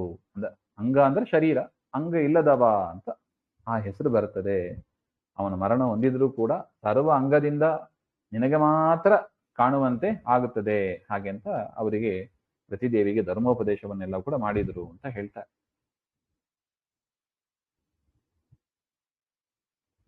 ದೇವತೆಗಳು ಹೇಳಿದರಂತೆ, ಸಾಧ್ವಿ ರತಿದೇವಿ ಹಿಂದಿನ ಜನ್ಮದಲ್ಲಿ ಅಂದ್ರೆ ಮನ್ಮಥನಾಗಿ ಹುಟ್ಟೋದಕ್ಕೆ ಪೂರ್ವ ಮನ್ಮಥ ಏನಾಗಿದ್ದ ಅಂದ್ರೆ ಸುಂದರ ಅಂತ ಒಂದು ಮಹಾರಾಜನಾಗಿ ಇದ್ದ. ಆ ಜನ್ಮದಲ್ಲೂ ಕೂಡ ನೀನೇ ಅವನಿಗೆ ಪತ್ನಿಯಾಗಿ ಇದ್ದಿ. ಆದ್ರೆ ಏನಾಯ್ತು, ರಜೋದರ್ಶನ ಆದಾಗ, ಸ್ತ್ರೀಯರಿಗೆ ರಜೋದರ್ಶನ ಆಗ್ತದೆ ತಿಂಗಳು ತಿಂಗಳು. ಆ ಸಂದರ್ಭದಲ್ಲಿ ಪ್ರತ್ಯೇಕವಾಗಿ ಇರದೆ ನೀನು ಎಲ್ಲವನ್ನು ಕೂಡ ಸ್ಪರ್ಶ ಮಾಡ್ತಾ ಇದ್ದೀಯ, ಅದರಿಂದಲೇ ನಿನಗೆ ಇಂತಹ ಒಂದು ದೋಷ ಆಗ್ತಾ ಇದೆ ಹಾಗೆ ಅದನ್ನು ಹೇಳಿಬಿಟ್ರು. ಆ ಮನ್ಮಥನನ್ನ ಕಳಕೊಳ್ಳುವ ದೌರ್ಭಾಗ್ಯ ರತಿಗೆ ಯಾಕೆ ಬಂತು ಹಾಗೆಂದ್ರೆ ಹಿಂದಿನ ಕರ್ಮ. ಏನು ಕರ್ಮ? ಆ ರಜೋಕಾಲದಲ್ಲಿ ಎಲ್ಲವನ್ನು ಸ್ಪರ್ಶ ಮಾಡಿದ್ದು. ಇದರಿಂದ ಸ್ತ್ರೀಯರು ಆ 4 ದಿವಸ ಪ್ರತ್ಯೇಕವಾಗಿ ಕೂಡಬೇಕಂತ, ಯಾವುದ ಸ್ಪರ್ಶ ಆಗದೆ ನೋಡ್ಕೋಬೇಕು ಹಾಗೆ ಅಂತ. ಇಲ್ಲದಿದ್ರೆ ಇಂತಹ ಪರಿಸ್ಥಿತಿಗಳು ಬರುತ್ತದೆ ಹಾಗೆ. ಅದನ್ನು ಹೇಳಿ ನೀನು ವೈಶಾಖ ಮಾಸದಲ್ಲಿ ಒಂದು ವ್ರತವನ್ನು ಹೇಳ್ತಾರೆ, ಆ ದೋಷ ಪ್ರಾಯಶ್ಚಿತ್ತ. ಅದಕ್ಕೆ ನೋಡಿ ಋಷಿಪಂಚಮಿ ಮಾಡೋದು ಇದೆ, ಗೊತ್ತಿಲ್ಲದೆ ಏನಾದ್ರು ಆಗಿದ್ರೆ ಅದರ ಪ್ರಾಯಶ್ಚಿತ್ತಕ್ಕಾಗಿ ಋಷಿಪಂಚಮಿ ವ್ರತವನ್ನ ಮಾಡೋದು ಹಾಗೆ ಅಂತ. ಹಾಗಂತೂ ದೇವತೆಗಳು ಹೇಳ್ತಾರೆ, ನೀನು ವೈಶಾಖ ಮಾಸದಲ್ಲಿ ಮಂದಾಕಿನಿ ನದಿಯಲ್ಲಿ ಪ್ರಾತಃ ಸ್ನಾನ ಮಾಡು, ಮಧುಸೂದನನ್ನ ಪೂಜೆ ಮಾಡು, ಅಶೂನ್ಯ ಶಯನ ಅಂತ ಒಂದು ವ್ರತ ಇದೆ, ಆ ವ್ರತವನ್ನ ಆಚರಿಸು ಅಂತ ನಿನ್ನ ಪತಿ ನಿನಗೆ ಮತ್ತೆ ಸಿಗ್ತಾನೆ ಹಾಗೆ. ರತಿಯು ಕೂಡ ದೇಹತ್ಯಾಗ ಮಾಡದೆ ಮೇಷ ಸಂಕ್ರಾಂತಿ ಬರುವಾಗ ಗಂಗಾ ಸ್ನಾನವನ್ನ ಮಾಡಿ ಅಶೂನ್ಯ ಶಯನ ಅಂತ ಆ ವ್ರತವನ್ನ ಆಚರಿಸಿ ಆ ಕೃಷ್ಣಾರ್ಪಣ ಮಾಡಿದಾಗ ಆಗಿಂದ ಆ ತನ್ನ ಪತಿ ಮನ್ಮಥ ಅವಳ ಕಣ್ಣಿಗೆ ಮಾತ್ರ ಕಾಣಿಸ್ತಾ ಇದ್ದ ಅಂತ ಹೇಳ್ತಾ ಇದ್ದಾರೆ. ಇದು ಅವರ ಪೂರ್ವಜನ್ಮದ ವೃತ್ತಾಂತ. ಇನ್ನು ಮನ್ಮಥನಿಗೆ ಏನು ತೊಂದರೆ ಆಯಿತು, ಅವನು ಯಾಕೆ ದೇಹ ಬಿಡಬೇಕಾದ ಪ್ರಸಂಗ ಬಂತು ಹಾಗೆಂದರೆ, ಅವನು ಹಿಂದಿನ ಜನ್ಮದಲ್ಲಿ ಸುಂದರ ಅಂತ ರಾಜನಾಗಿದ್ದಲ್ಲ, ಆ ಜನ್ಮದಲ್ಲಿ ವೈಶಾಖ ಮಾಸ ಧರ್ಮವನ್ನು ಅವನು ಮಾಡಿಲ್ಲವಂತ. ಅದರಿಂದಲೇ ಪರಮಾತ್ಮನ ಮಗನಾಗಿ ಹುಟ್ಟಿದ್ರು, ಯದ್ಯಪಿ ಮನ್ಮಥ ಹುಟ್ಟಿದ್ದು ಪರಮಾತ್ಮನಿಂದಲೇ, ಪರಮಾತ್ಮನ ಮಗನಾಗಿ ಇದ್ದರೂ ಕೂಡ ರುದ್ರದೇವರಿಂದ ಅವನು ಕೊಲ್ಲಲ್ಪಟ್ಟ. ಯಾಕೆ? ವೈಶಾಖ ಮಾಸದ ಧರ್ಮವನ್ನು ಅವನು ಆಚರಣೆ ಮಾಡಲಿಲ್ಲ ಹಾಗೆ ಅಂತ. ಸುಮ್ಮನೆ ವ್ಯರ್ಥವಾಗಿ ಕಳೆದೋಯ್ತು, ಕಳೀತಾ ಇದ್ದ ವೈಶಾಖ ಮಾಸವನ್ನು. ಅದರಿಂದ ದೇವತೆಗಳಿಗೆ ಈ ರೀತಿಯಾಗಿ ಒಂದು ಪರಿಸ್ಥಿತಿ ಇರುವಾಗ ಮನುಷ್ಯರ ಪಾಡೇನು ಅಂತ ಕೇಳ್ತಾರೆ ಶ್ರುತದೇವ. ಈ ರೀತಿಯಾಗಿ ಮಹಾರುದ್ರ ದೇವರು ಶಾಪವನ್ನು ಕೊಟ್ಟು ಅಲ್ಲಿಂದ ಅಂತರ್ಧಾನವನ್ನ ಹೊಂದಿದ್ರು. ಪಾರ್ವತಿ ದೇವಿಗೆ ಅವರು ವಿರಕ್ತರಾದರು. ಮತ್ತೆ ತನ್ನ ರುದ್ರದೇವರೇ ತನಗೆ ಪತಿಯಾಗಿ ಸಿಗಬೇಕು ಅಂತ ಗಂಗಾ ತೀರದಲ್ಲೇ ಅವರು ಕೂಡ ತಪಸ್ಸನ್ನ ಮಾಡ್ತಾ ಇದ್ರು. 1000 ವರ್ಷ ಆಯ್ತಂತೆ. ಮಹಾಲಿಂಗವನ್ನ ಭಕ್ತಿಯಿಂದ ಪೂಜೆ ಮಾಡ್ತಾ ಇದ್ದಾರೆ ಪಾರ್ವತಿ ದೇವಿ. 1000 ವರ್ಷ ಆದ ಮೇಲೆ ಮಹಾರುದ್ರ ದೇವರು ಪ್ರತ್ಯಕ್ಷರಾಗ್ತಾರೆ. ಒಂದು ಬ್ರಹ್ಮಚಾರಿ ವೇಷದಲ್ಲಿ ಬಂದು ಆ ಪಾರ್ವತಿಯನ್ನ ಪರೀಕ್ಷೆ ಮಾಡಿ ದೃಢವಾಗಿದೆ ಹಾಗೆ ಅಂತ ತಾವೇ ತಮಗೆ ಪತಿಯಾಗಿ ಬೇಕು ಅಂತ ಪಾರ್ವತಿ ದೇವಿ ಬಯಸಿದ್ದನ್ನ ಅರ್ಥ ಮಾಡಿಕೊಂಡು ಸಪ್ತಋಷಿಗಳನ್ನ ಕರೆಸಿ, ಆ ಸಪ್ತಋಷಿಗಳೆಲ್ಲ ಹೋಗಿ ಪರ್ವತರಾಜ ಅಂದ್ರೆ ಹಿಮವಂತರಾಜನ ಹತ್ರ ಮಾತನಾಡಿ ಮದುವೆಗೆ ವ್ಯವಸ್ಥೆ ಮಾಡ್ತಾ ಇದ್ದಾರೆ.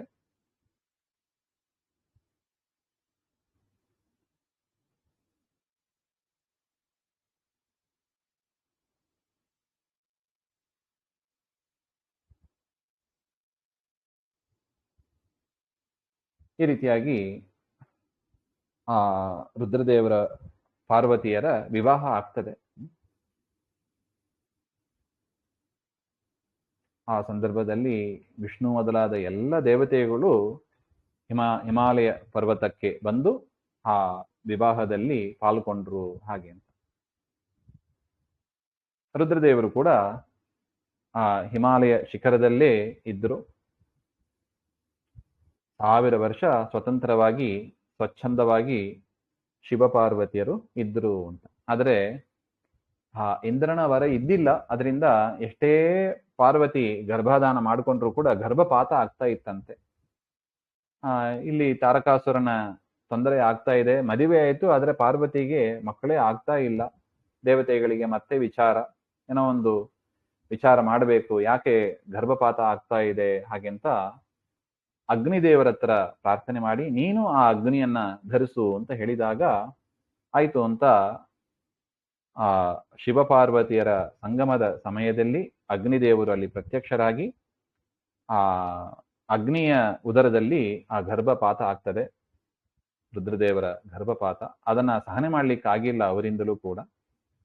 ಅವರು ಮತ್ತೆ ಗಂಗೆಯಲ್ಲಿ ಪ್ರಾರ್ಥನೆ ಮಾಡ್ತಾ ಇದ್ದಾರೆ, ಗಂಗಾದೇವಿ ಧರಿಸಿಕೊಳ್ತಾ ಇದ್ದಾಳೆ ಅದನ್ನ. ಗಂಗೆಯಲ್ಲೂ ಕೂಡ ಅದು ಸಹನೆ ಮಾಡ್ಲಿಕ್ಕೆ ಆಗಿಲ್ಲ. ಅದರಿಂದ ಅದಾಗಲೇ ಗರ್ಭ ಬೆಳೆಯಕ್ಕೆ ಶುರುವಾಗಿ ಬಿಟ್ಟಿದೆ. ಆದರೂ ಆ ರುದ್ರದೇವರ ತೇಜಸ್ಸನ್ನ ಗಂಗೆಯಿಂದಲೂ ಕೂಡ ಧರಿಸ್ಲಿಕ್ಕಾಗಿಲ್ಲ. ಮತ್ತು ಶರಕಾಂಡ ಅಂತ, ಆ ಶರಕಾಂಡದಲ್ಲಿ ಅದನ್ನ ವಿಸರ್ಜನೆ ಮಾಡಿಬಿಡ್ತಾಳೆ ಗಂಗಾದೇವಿ. ಅದು ಅಲ್ಲಿ ಕಾಡಾಗಿ ಬೆಳೆದು 6 ತುಂಡುಗಳಾಯಿತು. 6 ತುಂಡುಗಳನ್ನ ಚತುರ್ಮುಖ ಬ್ರಹ್ಮನಿಂದ ಕರೆಸಲ್ಪಟ್ಟ 6 ಕಾರ್ತಿಕ ಸ್ತ್ರೀಯರು ಅಂತ ಕರೀತಾರೆ, ಕಾರ್ತಿಕೇಯರು. ಅವರು ಆ ಶರಕಾಂಡದಲ್ಲಿ ಇದ್ದ 6 ತುಂಡುಗಳನ್ನ ಒಟ್ಟಿಗೆ ಸೇರಿಸಿ ಒಂದೇ ಶರೀರ 6 ಮುಖ ಬರತಕ್ಕ ಒಂದು ಪುರುಷನನ್ನಾಗಿ, ಅಂದರೆ ಗಂಡು ಮಗುವಾಗಿ ಮಾಡ್ತಾ ಇದ್ದಾರೆ. ಅವನಿಗೆ ಷಣ್ಮುಖ ಅಂತ ಈ ರೀತಿಯಾಗಿ ಷಣ್ಮುಖನ ಶರೀರ ಸೃಷ್ಟವಾಯಿತು.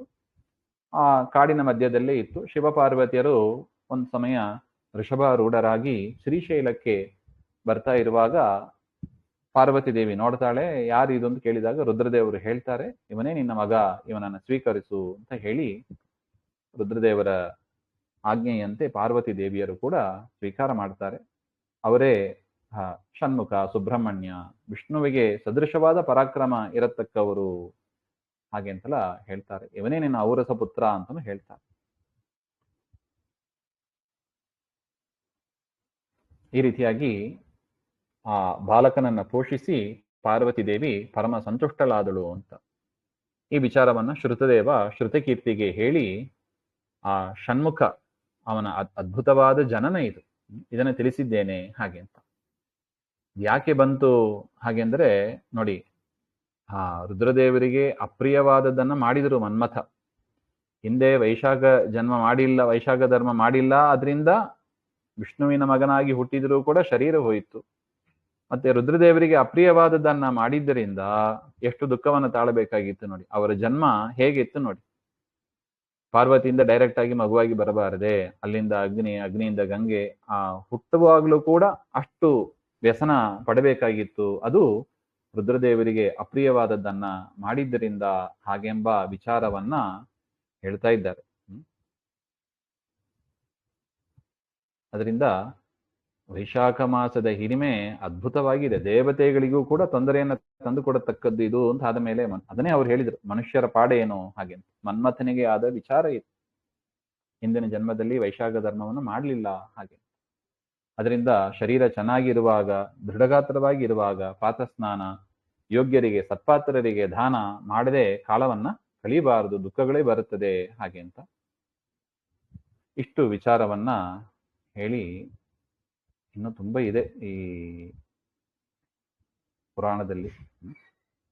ಅಶೂನ್ಯ ಶಯನ ವ್ರತ ಏನು, ಅದನ್ನ ಹೇಗೆ ಮಾಡಬೇಕು ಹಾಗೆ ಅಂತ ವಿಚಾರವನ್ನು ಕೂಡ ತಿಳಿಸಿಕೊಡ್ತಾ ಇದ್ದಾರೆ.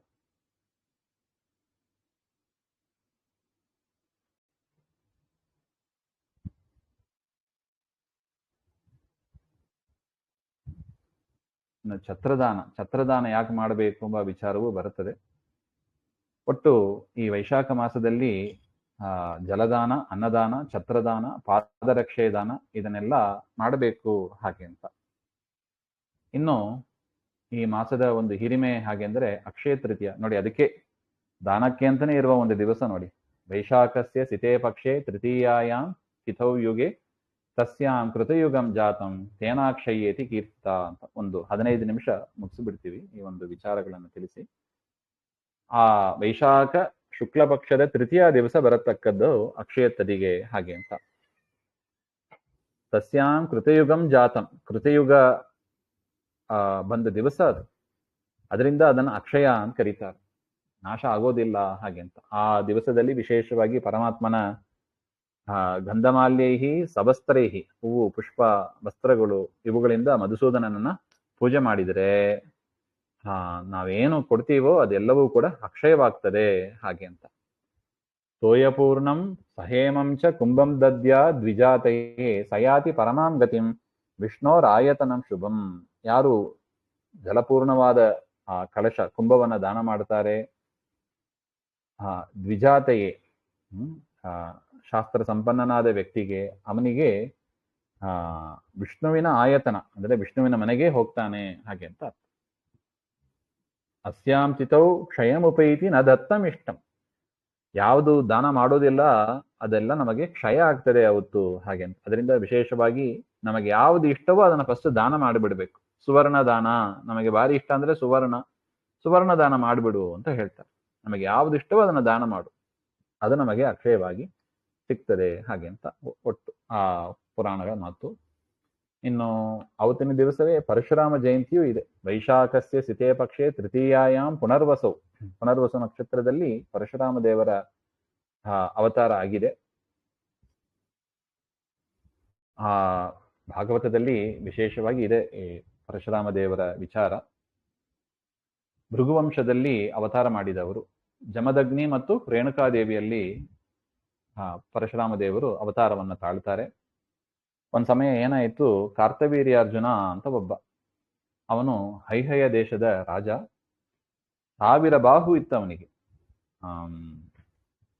ದತ್ತಾತ್ರೇಯನ ಶಿಷ್ಯನಾಗಿ ಇದ್ದು ವಿಶೇಷವಾಗಿ ಅವರ ಅನುಗ್ರಹವನ್ನು ಪಡೆದಿದ್ದ. ಕಾಡಿಗೆ ಬಂದಿದ್ದ, ತುಂಬಾ ಬಾಯಾರಿಕೆ ಆಯಿತು. ಆಗ ಜಮದಗ್ನಿಗಳ ಆಶ್ರಮಕ್ಕೆ ಬರ್ತಾನೆ. ಅವರ ಹತ್ರ ಒಂದು ಹಸು ಇತ್ತು, ಕಾಮಧೇನು. ಅದರ ಒಂದು ಬಲದಿಂದ ಆ ರಾಜ, ಅವನ ಸೈನ್ಯ ಎಲ್ಲರಿಗೂ ಕೂಡ ಆತಿಥ್ಯವನ್ನ ಮಾಡಿದರು. ಅದನ್ನ ನೋಡಿ ಅವನಿಗೆ ಆಶ್ಚರ್ಯ ಆಯ್ತು. ಒಂದು ಋಷಿ ಕಾಡಿನಲ್ಲಿ ಇರತಕ್ಕವರು ಹೇಗೆ ಇಷ್ಟು ಚೆನ್ನಾಗಿ ಮಾಡ್ಲಿಕ್ಕೆ ಆಗ್ತದೆ ಅಂತ ವಿಚಾರ ಮಾಡಿದಾಗ ಗೊತ್ತಾಯ್ತು, ಇವರ ಹತ್ರ ಕಾಮಧೇನು ಇದೆ ಹಾಗೆ.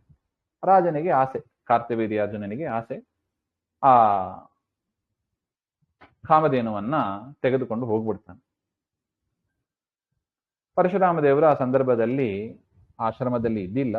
ಅವರು ಬಂದು ನೋಡ್ತಾರೆ. ಅವರಿಗೆ ಗೊತ್ತಾಯಿತು. ಅವರು ಹೈಹಯ ದೇಶದ ನಗರ ಮಾಹಿಷ್ಮತಿ ಅಂತ, ಅಲ್ಲಿಗೆ ಹೋಗ್ತಾರೆ. ಅಲ್ಲಿ ಹೋಗಿ ಆ ಕಾರ್ತವೀರ್ಯಾರ್ಜುನ ಜೊತೆಗೆ ಯುದ್ಧ ಮಾಡಿ ಅವನ ತಲೆಯನ್ನು ಕಡ್ದಾಕ್ಬಿಡ್ತಾರೆ. ಅವನ ಕೈಗಳು, ತಲೆ ಎಲ್ಲವನ್ನು ಕಡ್ದಾಕ್ತಾರೆ. ಅದು ಆ ಕಾರ್ತವೀರ್ಯಾರ್ಜುನನ ಮಕ್ಕಳಲ್ಲಿ ತುಂಬಾ ಬೇಸರವನ್ನ ಉಂಟು ಮಾಡಿತ್ತು. ಅವರು ಮತ್ತೆ ಪರಶುರಾಮ ದೇವರು ಇಲ್ಲದೆ ಇರುವಾಗ ಕಾಡಿಗೆ ಬಂದು ಜಮದಗ್ನಿಗಳು ತಪಸ್ಸಿನಲ್ಲಿ ಇರುವಾಗ ಅವರ ತಲೆಯನ್ನ ಕಡ್ದಾಕ್ತಾರೆ. ತನ್ನ ಪತಿ ಸತ್ತದ್ದನ್ನು ನೋಡಿ ರೇಣುಕಾದೇವಿ ಎದೆಗೆ 21 ಬಾರಿ ಹೊಡ್ಕೋತಾರಂತೆ. ಅದನ್ನ ಪರಶುರಾಮ ದೇವರು ನೋಡಿ ಪ್ರತಿಜ್ಞೆ ಮಾಡ್ತಾರೆ, 21 ಬಾರಿ ನಾನು ಭೂಮಿಗೆ ತಿರುಗಿ ದುಷ್ಟ ಕ್ಷತ್ರಿಯರನ್ನು ಸಂಹಾರ ಮಾಡ್ತೇನೆ ಹಾಗೆ. ಅದರಿಂದ ಯಾರು ದುಷ್ಟ ಕ್ಷತ್ರಿಯರು ಅಂತ ಇದ್ರೋ ಅವರನ್ನ, ಅದಕ್ಕಾಗಿಯೇ ಪರಮಾತ್ಮ ಅವತಾರ ಮಾಡಿದ್ದು. ಪರಶುರಾಮ ದೇವರ ಅವತಾರದ ಉದ್ದೇಶನೇ ಅದು. ಆ ರೀತಿಯಾಗಿ ಸಂಹಾರ ಮಾಡಿ ದುಷ್ಟ ಕ್ಷತ್ರಿಯರನ್ನೆಲ್ಲ ಶಮಂತ ಪಂಚಕ ಅಂತ ಅಲ್ಲಿ ಒಂದು ಮಡುವನ್ನ ನಿರ್ಮಾಣ ಮಾಡಿದ್ರು ಹಾಗೆ ಅಂತ. ಮತ್ತು ಆ ಎಲ್ಲ ದುಷ್ಟ ಕ್ಷತ್ರಿಯರನ್ನ ಗೆದ್ದದ್ರ ಆ ಭೂಮಿ ಅವರ ಅಧೀನದಲ್ಲಿ ಇತ್ತು. ಅದನ್ನೆಲ್ಲ ಕಾಶ್ಯಪರಿಗೆ ಆ ದಾನವನ್ನು ಕೊಟ್ಟು ತಾವು ಇರೋದಕ್ಕೆ ಪರಶುರಾಮ ಕ್ಷೇತ್ರ ಅಂತಾನೆ, ಸಮುದ್ರವನ್ನೇ ಹಿಂದೆ ಹೋಗು ಅಂತ ಹೇಳಿದವು. ಅದನ್ನೇ ಪರಶುರಾಮ ಕ್ಷೇತ್ರ ಅಂತ ಕರೀತಾರೆ ನೋಡಿ. ಉಡುಪಿ ಮುಂತಾದವುಗಳೆಲ್ಲ, ಮಂಗಳೂರು ಅದೆಲ್ಲ ಆ ಕ್ಷೇತ್ರ ಪರಶುರಾಮ ಕ್ಷೇತ್ರ ಅಂತಾನೆ ಪ್ರಸಿದ್ಧ. ಅಲ್ಲಿ ನೆಲೆಸಿದ್ದಾರೆ ಹಾಗೆ. ದೇವಾನಾಂ ನೆರೆಯಸ್ಥಾನಂ ಚಕ್ರುಸ್ತೆ ಬ್ರಾಹ್ಮಣ ದ್ರುಹ ಇತ್ಯೇವಂ ಭಗವಾನ್ ರಾಮ ಕ್ಷತ್ರಮುತ್ಸಾದ್ಯ ಸರ್ವಶಃ ಅಂತ. ದುಷ್ಟ ಕ್ಷತ್ರಿಯರ ಬಾಧೆ ಆಗಬಾರದು ಹಾಗೆ ಅಂದ್ರೆ ಪರಶುರಾಮ ದೇವರ ವಿಶೇಷವಾದ ಪೂಜೆಯನ್ನು ಮಾಡಬೇಕು ಹಾಗೆ ಅಂತ. ಮತ್ತು ಈ ಒಂದು ಮಾಸದಲ್ಲೇ ವೈಶಾಖ ಶುಕ್ಲ ದಶಮಿ ಶ್ರೀನಿವಾಸ ಕಲ್ಯಾಣ ಇದೆ. ಸುವರ್ಣ ಮುಖರೀ ತೀರೆ ರಮ್ಯ ವೆಂಕಟ ಭೂಧರೆ ನಿವಸಾಮಿ ಕಲೌ ಬ್ರಹ್ಮನ್ ಯತ್ತನ್ಮೇ ರೂಪಮುತ್ತಮಂ ಹಾಗೆ. ಸುವರ್ಣ ಮುಖರಿ ತೀರದಲ್ಲಿ ವೆಂಕಟಾಚಲ ಪರ್ವತದಲ್ಲಿ ನಾನು ಸದಾ ಕಲಿಯುಗದ ತನಕ ಇರ್ತೇನೆ ಅಂತ ಭವಿಷ್ಯೋತ್ತರ ಪುರಾಣದಲ್ಲಿ ಪರಮಾತ್ಮ ನುಡಿದಿದ್ದಾನೆ. ಶ್ರೀನಿವಾಸನ ವಾಸಸ್ಥಾನವಾಗಿದೆ ಆ ವೆಂಕಟಾಚಲ. ಅದೇ ತರ ವರಾಹ ಪುರಾಣದಲ್ಲಿ ಆಕಾಶರಾಜ ತನಯಾಂ ಪದ್ಮ ಪದ್ಮ ನಿಭೇಕ್ಷಣಾಂ ಕಲ್ಯಾಣ ಗುಣಗಂಭೀರಾಂ ವರೇಣ್ಯಂ ವರವರ್ಣಿನಿ ಹಾಗೆ. ಆಕಾಶರಾಜನ ಮಗಳಾಗಿ ಕಮಲದಂತ ಕಣ್ಣುಗಳುಳ್ಳ ಮಂಗಳ ಸ್ವರೂಪಳಾದ ಪದ್ಮಾವತಿ ಇದ್ದಾಳೆ. ಈ ವೈಶಾಖ ಶುಕ್ಲ ದಶಮಿ ಉತ್ತರೈರ್ಯುಕ್ತಾಂ ವಿಧೋ ವಿವಾಹೋ ಭಗವಾನ್ ಚಕ್ರೆ ಪದ್ಮಯಾ ಸಹ ರಾಘವ. ಈ ವೈಶಾಖ ಶುದ್ಧ ದಶಮಿ 10ನೇ ದಿವಸ ಉತ್ತರ ಫಾಲ್ಗುನಿ ನಕ್ಷತ್ರದಲ್ಲಿ ಪರಮಾತ್ಮ ಶುಕ್ರವಾರ ಪರಮಾತ್ಮ ಪದ್ಮಾವತಿಯನ್ನ ಮದುವೆಯಾದ ಹಾಗೆ. ಪರಮಾತ್ಮನ ಅವತಾರದ ಮುಖ್ಯ ಉದ್ದೇಶನೇ ಅದು, ಪದ್ಮಾವತಿಯ ವಿವಾಹ ಹಾಗೆ. ಆ ಕಲ್ಯಾಣವನ್ನ ಕೇಳಿದರೆ ಸಾಕಂತೆ. ಯಶೃಣೋತಿ ಪಠೇತ್ ತತ ತಸ್ಯ ಸರ್ವಾಣಿ ಕಾರ್ಯಾಣಿ ಸಿದ್ಧ್ಯಂತಿ. ನಮಗೇನೇನು ಕಾರ್ಯಗಳು ಸಿದ್ಧವಾಗಬೇಕಂದ್ರೂ ಕೂಡ ಈ ಶ್ರೀನಿವಾಸ ಕಲ್ಯಾಣ ಚರಿತ್ರೆಯನ್ನ ಕೇಳಿದರೆ ಸಾಕು, ನಮ್ಮ ಕಾರ್ಯ ಸಿದ್ಧಿ ಆಗುತ್ತದೆ ಅಂತ ಸ್ಕಂದ ಪುರಾಣದಲ್ಲಿ ಇದೆ. ಇನ್ನು ಈ ತಿಂಗಳಲ್ಲೇ ವೈಶಾಖ ಶುಕ್ಲ ಪಕ್ಷ ತ್ರಯೋದಶಿ ವೇದವ್ಯಾಸರ ಜಯಂತಿ ಅಂತ ಬರುತ್ತದೆ. ಪರಮಾತ್ಮ ಗೌತಮ ಋಷಿಗಳಿಂದ ಅವರ ಶಾಪದಿಂದ ಎಲ್ಲಾ ಋಷಿಗಳಲ್ಲೂ ಕೂಡ ತತ್ವಜ್ಞಾನ ನಶಿಸಿ ಹೋದಾಗ ಪರಮಾತ್ಮ ವೇದವ್ಯಾಸರಾಗಿ ಅವತಾರವನ್ನ ಮಾಡಿ ದೇವತೆಗರ ಪ್ರಾರ್ಥನೆಯಂತೆ ಅವತಾರ ಮಾಡಿ ವೇದಗಳ ವಿಭಾಗ ಮಾಡಿ ಬ್ರಹ್ಮಸೂತ್ರ, ಮಹಾಭಾರತ, ಭಾಗವತಾದಿ ಪುರಾಣಗಳನ್ನ ರಚನೆ ಮಾಡಿ ಮಹಾ ಅನುಗ್ರಹವನ್ನ ಮಾಡಿದ್ರು ಹಾಗೆ. ವ್ಯಾಸಾಯ ವಿಷ್ಣು ರೂಪಾಯ ವ್ಯಾಸರೂಪಾಯ ವಿಷ್ಣವೇ ನಮೋ ವೈ ಬ್ರಹ್ಮನಿಧಯೇ ವಾಸಿಷ್ಠಾಯ ನಮೋ ನಮಃ. ವಸಿಷ್ಠ ಕುಲದಲ್ಲಿ ಪರಾಶರರು ಮತ್ತು ಸತ್ಯವತಿ ಅವರಲ್ಲಿ ಮಗನಾಗಿ ಪರಮಾತ್ಮ ವೇದವ್ಯಾಸರಾಗಿ ಅವತಾರ ಮಾಡಿ ಮಹಾಭಾರತ ತಿಳಿಸುವಂತೆ ವಿವ್ಯಾಸ ವೇದಾನ್ ಯಸ್ಮಾತ್ ಸ ತಸ್ಮಾತ್ ವ್ಯಾಸ ಇತಿ ಸ್ಮೃತಃ. ವೇದಗಳನ್ನ ವಿಭಾಗ ಮಾಡಿದ್ದರಿಂದಲೇ ಅವರಿಗೆ ವೇದವ್ಯಾಸ ಅಂತ ಹೆಸರು. ಇನ್ನು ವೈಶಾಖ ಶುಕ್ಲ ಚತುರ್ದಶಿ ನರಸಿಂಹ ಜಯಂತಿ ನೋಡಿ, ಎಷ್ಟು ಚೆನ್ನಾಗಿದೆ ನೋಡಿ. ವೈಶಾಖ ಶುಕ್ಲ ಪಕ್ಷಸ್ಯ ಚತುರ್ದಶ್ಯಾಂ ಸಮಾಹಿತಃ ಪ್ರದೋಷ ಸಮಯೇ ವಿಷ್ಣು ನೃಸಿಂಹ ವಪುರಧಾರಯತ್ ಹಾಗೆ ಅಂತ. ಅಂದ್ರೆ ಪ್ರದೋಷ ಕಾಲದಲ್ಲಿ, ಅಂದ್ರೆ ಸಾಯಂಕಾಲದ ಹೊತ್ತು ನರಸಿಂಹದೇವರ ಅವತಾರ ಆದದ್ದು ಅಂತ ಹೇಳ್ತಾರೆ. ಸತ್ಯಂ ವಿಧಾತುಂ ನಿಜಭೃತ್ಯ ಭಾಷಿತಂ ವ್ಯಾಪ್ತಿಂ ಚ ಭೂತೇಷು ಅಖಿಲೇಷು ಚಾತ್ಮನಃ ಅದೃಶ್ಯತಾ ಅತ್ಯದ್ಭುತ ರೂಪಮುದ್ವಹನ್ ಸ್ತಂಭೆ ಸಭಾಯಾಂ ನಮೃಗಂ ನಾಮಾನುಷಂ. ಆ ಹಿರಣ್ಯಕಶಿಪುವಿನ, ಈಗ ನಾವು ನೋಡಿದೀವಿ ತಾರಕಾಸುರ ಅಂತ, ಅದೇ ತರ ಹಿರಣ್ಯಕಶಿಪು ದೇವತೆಗಳಿಗೆ ಎಲ್ಲರಿಗೂ ತುಂಬಾ ಪೀಡಿಯನ್ನು ಕೊಡ್ತಾ ಇದ್ದ. ದೇವತೆಗಳು ಹೋಗಿ ಪರಮಾತ್ಮನಲ್ಲಿ ಪ್ರಾರ್ಥನೆ ಮಾಡಿದಾಗ ಪರಮಾತ್ಮ ಹೇಳಿದಂತೆ ದೇವತೆಗಳಿಗೆ, ನೀವು ಸ್ವಲ್ಪ ಕಾಲವನ್ನ ತಾಳಬೇಕು ಹಾಗೆ ಅಂತ. ಅಂದ್ರೆ ಪ್ರಹ್ಲಾದನಿಗೆ ಯಾವಾಗ ತೊಂದರೆ ಮಾಡ್ತಾನೆ ಆಗ ನಾನು ಅವನನ್ನ ಸಂಹಾರ ಮಾಡ್ತೇನೆ ಅಂತ. ನೋಡಿ, ಈ ಟೈಮ್ ಅದನ್ನ ದೇವರು ಎಷ್ಟು ಚೆನ್ನಾಗಿ ಇಟ್ಕೊಂಡಿರ್ತಾನೆ ನೋಡಿ. ಟೈಮ್ ಬಂದ್ರನೇ ಆಗೋದು ಕೆಲಸ, ದೇವತೆಗಳಾದರೂ ಅಷ್ಟೆ. ಅದರಿಂದ ದೇವತೆಗಳು ಕೇಳಿದ ಕೂಡಲೇ ಸ್ಯಾಂಕ್ಷನ್ ಮಾಡಿಲ್ಲ ಪರಮಾತ್ಮ. ಪ್ರಹ್ಲಾದ ಹುಟ್ಟಿದ, ಹಿರಣ್ಯಕಶಿಪು ತೊಂದರೆ ಕೊಟ್ಟ, ಆಗ ಪರಮಾತ್ಮ ಹಿರಣ್ಯಕಶಿಪುವನ್ನ ಸಂಹಾರ ಮಾಡಿದ. ಯದಾ ಯದಾ ಹಿ ಧರ್ಮಸ್ಯ ಗ್ಲಾನಿರ್ಭವತಿ ಭಾರತ ಅಭ್ಯುತ್ಥಾನಂ ಅಧರ್ಮಸ್ಯ ತದಾತ್ಮಾನಂ ಸೃಜಾಮ್ಯಹಂ ಪರಿತ್ರಾಣಾಯ ಸಾಧೂನಾಂ ವಿನಾಶಾಯ ಚ ದುಷ್ಕೃತಾಂ ಅಂತ ಭಗವದ್ಗೀತೆಯಲ್ಲಿ ತಿಳಿಸಿದಂತೆ ಆ ಸಜ್ಜನರನ್ನ ರಕ್ಷಣೆ ಮಾಡುವುದಕ್ಕಾಗಿ ಪರಮಾತ್ಮ ತಾಳಿದ ಅವತಾರ ಅದು ನರಸಿಂಹ ಅವತಾರ ಹಾಗೆ ಅಂತ. ಇನ್ನು ಕೂರ್ಮ ಜಯಂತಿ ಅದು ಕೂಡ ವಿಶೇಷವಾಗಿ ಇದೆ. ಮಂದರ ಪರ್ವತ ದೇವಾಸುರರು ಸೇರಿ ಸಮುದ್ರ ಮಥನ ಮಾಡಿದಾಗ ಗಣಪನ ಪೂಜೆ ಮಾಡಲಿಲ್ಲವಂತೆ, ವಿಘ್ನೇಶನ ಪೂಜೆ ಮಾಡಿಲ್ಲ. ಆರಂಭದಲ್ಲಿ ದಾಸರು ಹೇಳ್ತಾರೆ ನೋಡಿ, ಶ್ರೀಪಾದರಾಜ ಬಂಧಿಸುವುದಾದಿಯಲ್ಲಿ ಗಣನಾಥನ ಹಾಗೆ. ಆರಂಭದಲ್ಲಿ ಗಣೇಶನ ಪೂಜೆ ಮಾಡಬೇಕು. ದೇವತೆಗಳು ಮಾಡದೇ ಇದ್ರೂ ಕೂಡ ಅವರಿಗೂ ಕೂಡ ವಿಘ್ನಗಳು ಬರುತ್ತದೆ ಎಂಬ ಅದಕ್ಕೆ ಆ ಮಂದರ ಪರ್ವತವೇ ಮುಳುಗಿ ಹೋಯಿತು. ದೇವತೆಗಳೆಲ್ಲ ಮತ್ತೆ ಪ್ರಾರ್ಥನೆ ಮಾಡಿದರು. ಪರಮಾತ್ಮ ಕೂರ್ಮ ರೂಪವನ್ನ ತಾಳಿ ಮತ್ತೆ ಮಥನ ಆಗುವಂತೆ ಮಾಡಿ ಅಮೃತವನ್ನ ದೇವತೆಗಳಿಗೆ ಸಿಗೋದಕ್ಕೆ ಕಾರಣವಾಗಿದ್ದ ಒಂದು ರೂಪ ಅಂದ್ರೆ ಅದು ಕೂರ್ಮ ರೂಪ ಹಾಗೆ. ಅದು ಹೇಗಿತ್ತು? ಯೋಜನಾನಾಂ ಸಹಸ್ರಾಣಿ, ಸಾವಿರಾರು ಯೋಜನದಷ್ಟು ಕೂರ್ಮ ವಿಸ್ತಾರವಾಗಿತ್ತು. ನಾವೀಗ ಕಾಣುವಂತೆ ಸಣ್ಣ ಪುಟ್ಟದಲ್ಲ ಅದು. ಯೋಜನಾನಾಂ ಸಹಸ್ರಾಣಿ ಶತದಾ ವಿಸ್ತೃತಾಯತಃ ಅಂತ ಹೇಳ್ತಾರೆ. ಅಂತಹ ಬೃಹದಾಕಾರವಾದ ರೂಪ. ಮತ್ತು ಈ ಒಂದು ಮಾಸದಲ್ಲಿ ಬರತಕ್ಕ ಗುರುಗಳ ಆರಾಧನೆ ವಿಶೇಷವಾಗಿ ಹಾಗೆಂದ್ರೆ ಬ್ರಹ್ಮಣ್ಯ ತೀರ್ಥರು, ಅವರು ವ್ಯಾಸರಾಜರನ್ನೇ ಜಗತ್ತಿಗೆ ಕೊಟ್ಟ ಮಹಾನುಭಾವರು. ಮತ್ತು ಇನ್ನೊಬ್ಬರು ವಿದ್ಯಾಮಾನ್ಯ ತೀರ್ಥರು, ಪಲಿಮಾರು ಮಠದಲ್ಲಿ ಆ ಪರಂಪರೆಯಲ್ಲಿ ಬಂದು ಇವತ್ತಿಗೂ ಕೂಡ ಆ ತೇಜಾವೃಷ್ಟಿಗಳು ಏನಿದ್ದಾರೆ ಅನೇಕ ಸನ್ಯಾಸಿಗಳಿಗೆ ಪಾಠವನ್ನ ಮಾಡಿ ತತ್ವಜ್ಞಾನ ಆಚಾರ್ಯರ ಸಿದ್ಧಾಂತ ಹರಡುವಂತೆ ಅನುಗ್ರಹ ಮಾಡಿದವರು ಹಾಗೆ ಅಂತ ಅವರನ್ನು ಕೂಡ ಸ್ಮರಿಸಿಕೊಂಡು ಈ ಒಂದು ಜ್ಞಾನ ಕಾರ್ಯ ಅದನ್ನ ಮುಕ್ತಾಯಗೊಳಿಸೋಣ. ಈ ಒಂದು ಕಾರ್ಯವನ್ನ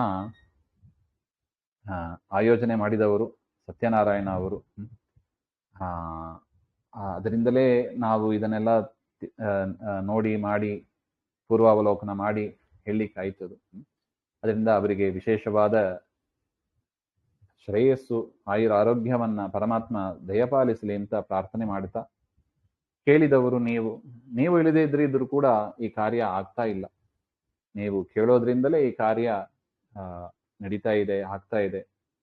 ಅದರಿಂದ ಕೇಳಿದ ನಿಮಗೂ ಕೂಡ ಪರಮಾತ್ಮ ಆಯುರಾರೋಗ್ಯವನ್ನು ಕೊಟ್ಟು ಜ್ಞಾನ ಭಕ್ತಿಯಾದಿಗಳನ್ನು ಕೊಟ್ಟು ಅನುಗ್ರಹ ಮಾಡಲಿ ಅಂತ ಪ್ರಾರ್ಥನೆ ಮಾಡ್ತಾ, ನಿಮ್ಮಲ್ಲಿ ಇದ್ದು ಪರಮಾತ್ಮ ಆ ವೈಶಾಖ ಧರ್ಮ ಅಂತ ಏನಿದೆ ಅದನ್ನ ಕಿಂಚಿತ್ ನಮ್ಮ ಯೋಗ್ಯತೆ ತಕ್ಕಂತೆ ಮಾಡಿ ನಮ್ಮನ್ನ ಉದ್ಧಾರ ಮಾಡಲಿ ಅಂತ ಹರಿವಾಯು ಗುರುಗಳಲ್ಲಿ ಪ್ರಾರ್ಥನೆ ಮಾಡ್ತಾ, ಎಸ್ ಸರ್ವಗುಣ ಸಂಪೂರ್ಣ ಸರ್ವದೋಷ ವಿವರ್ಜಿತ ಪ್ರಿಯತಾಂ ಪ್ರೀತೇ ಬಾಲು ವಿಷ್ಣುರ್ಮೆ ಪರಮಸೂರತ್ ಶ್ರೀಮಧ್ವಾಂತರ್ಗತ ಶ್ರೀ ಕೃಷ್ಣ ಅರ್ಪಣಮಸ್ತು. ನಾಹಂ ಕರ್ತ ಹರಿಕರ್ತ ತತ್ಪೂಜಾ ಕರ್ಮಚಾಕಿಲಂ ತಥಾಪಿ ಮತ್ಕೃತಾ ಪೂಜಾ ತ್ವತ್ಪ್ರಸಾದೇನ ನಾನ್ಯಥಾ ಶ್ರೀಮದ್ವೇಷಾರ್ಪಣಮಸ್ತು.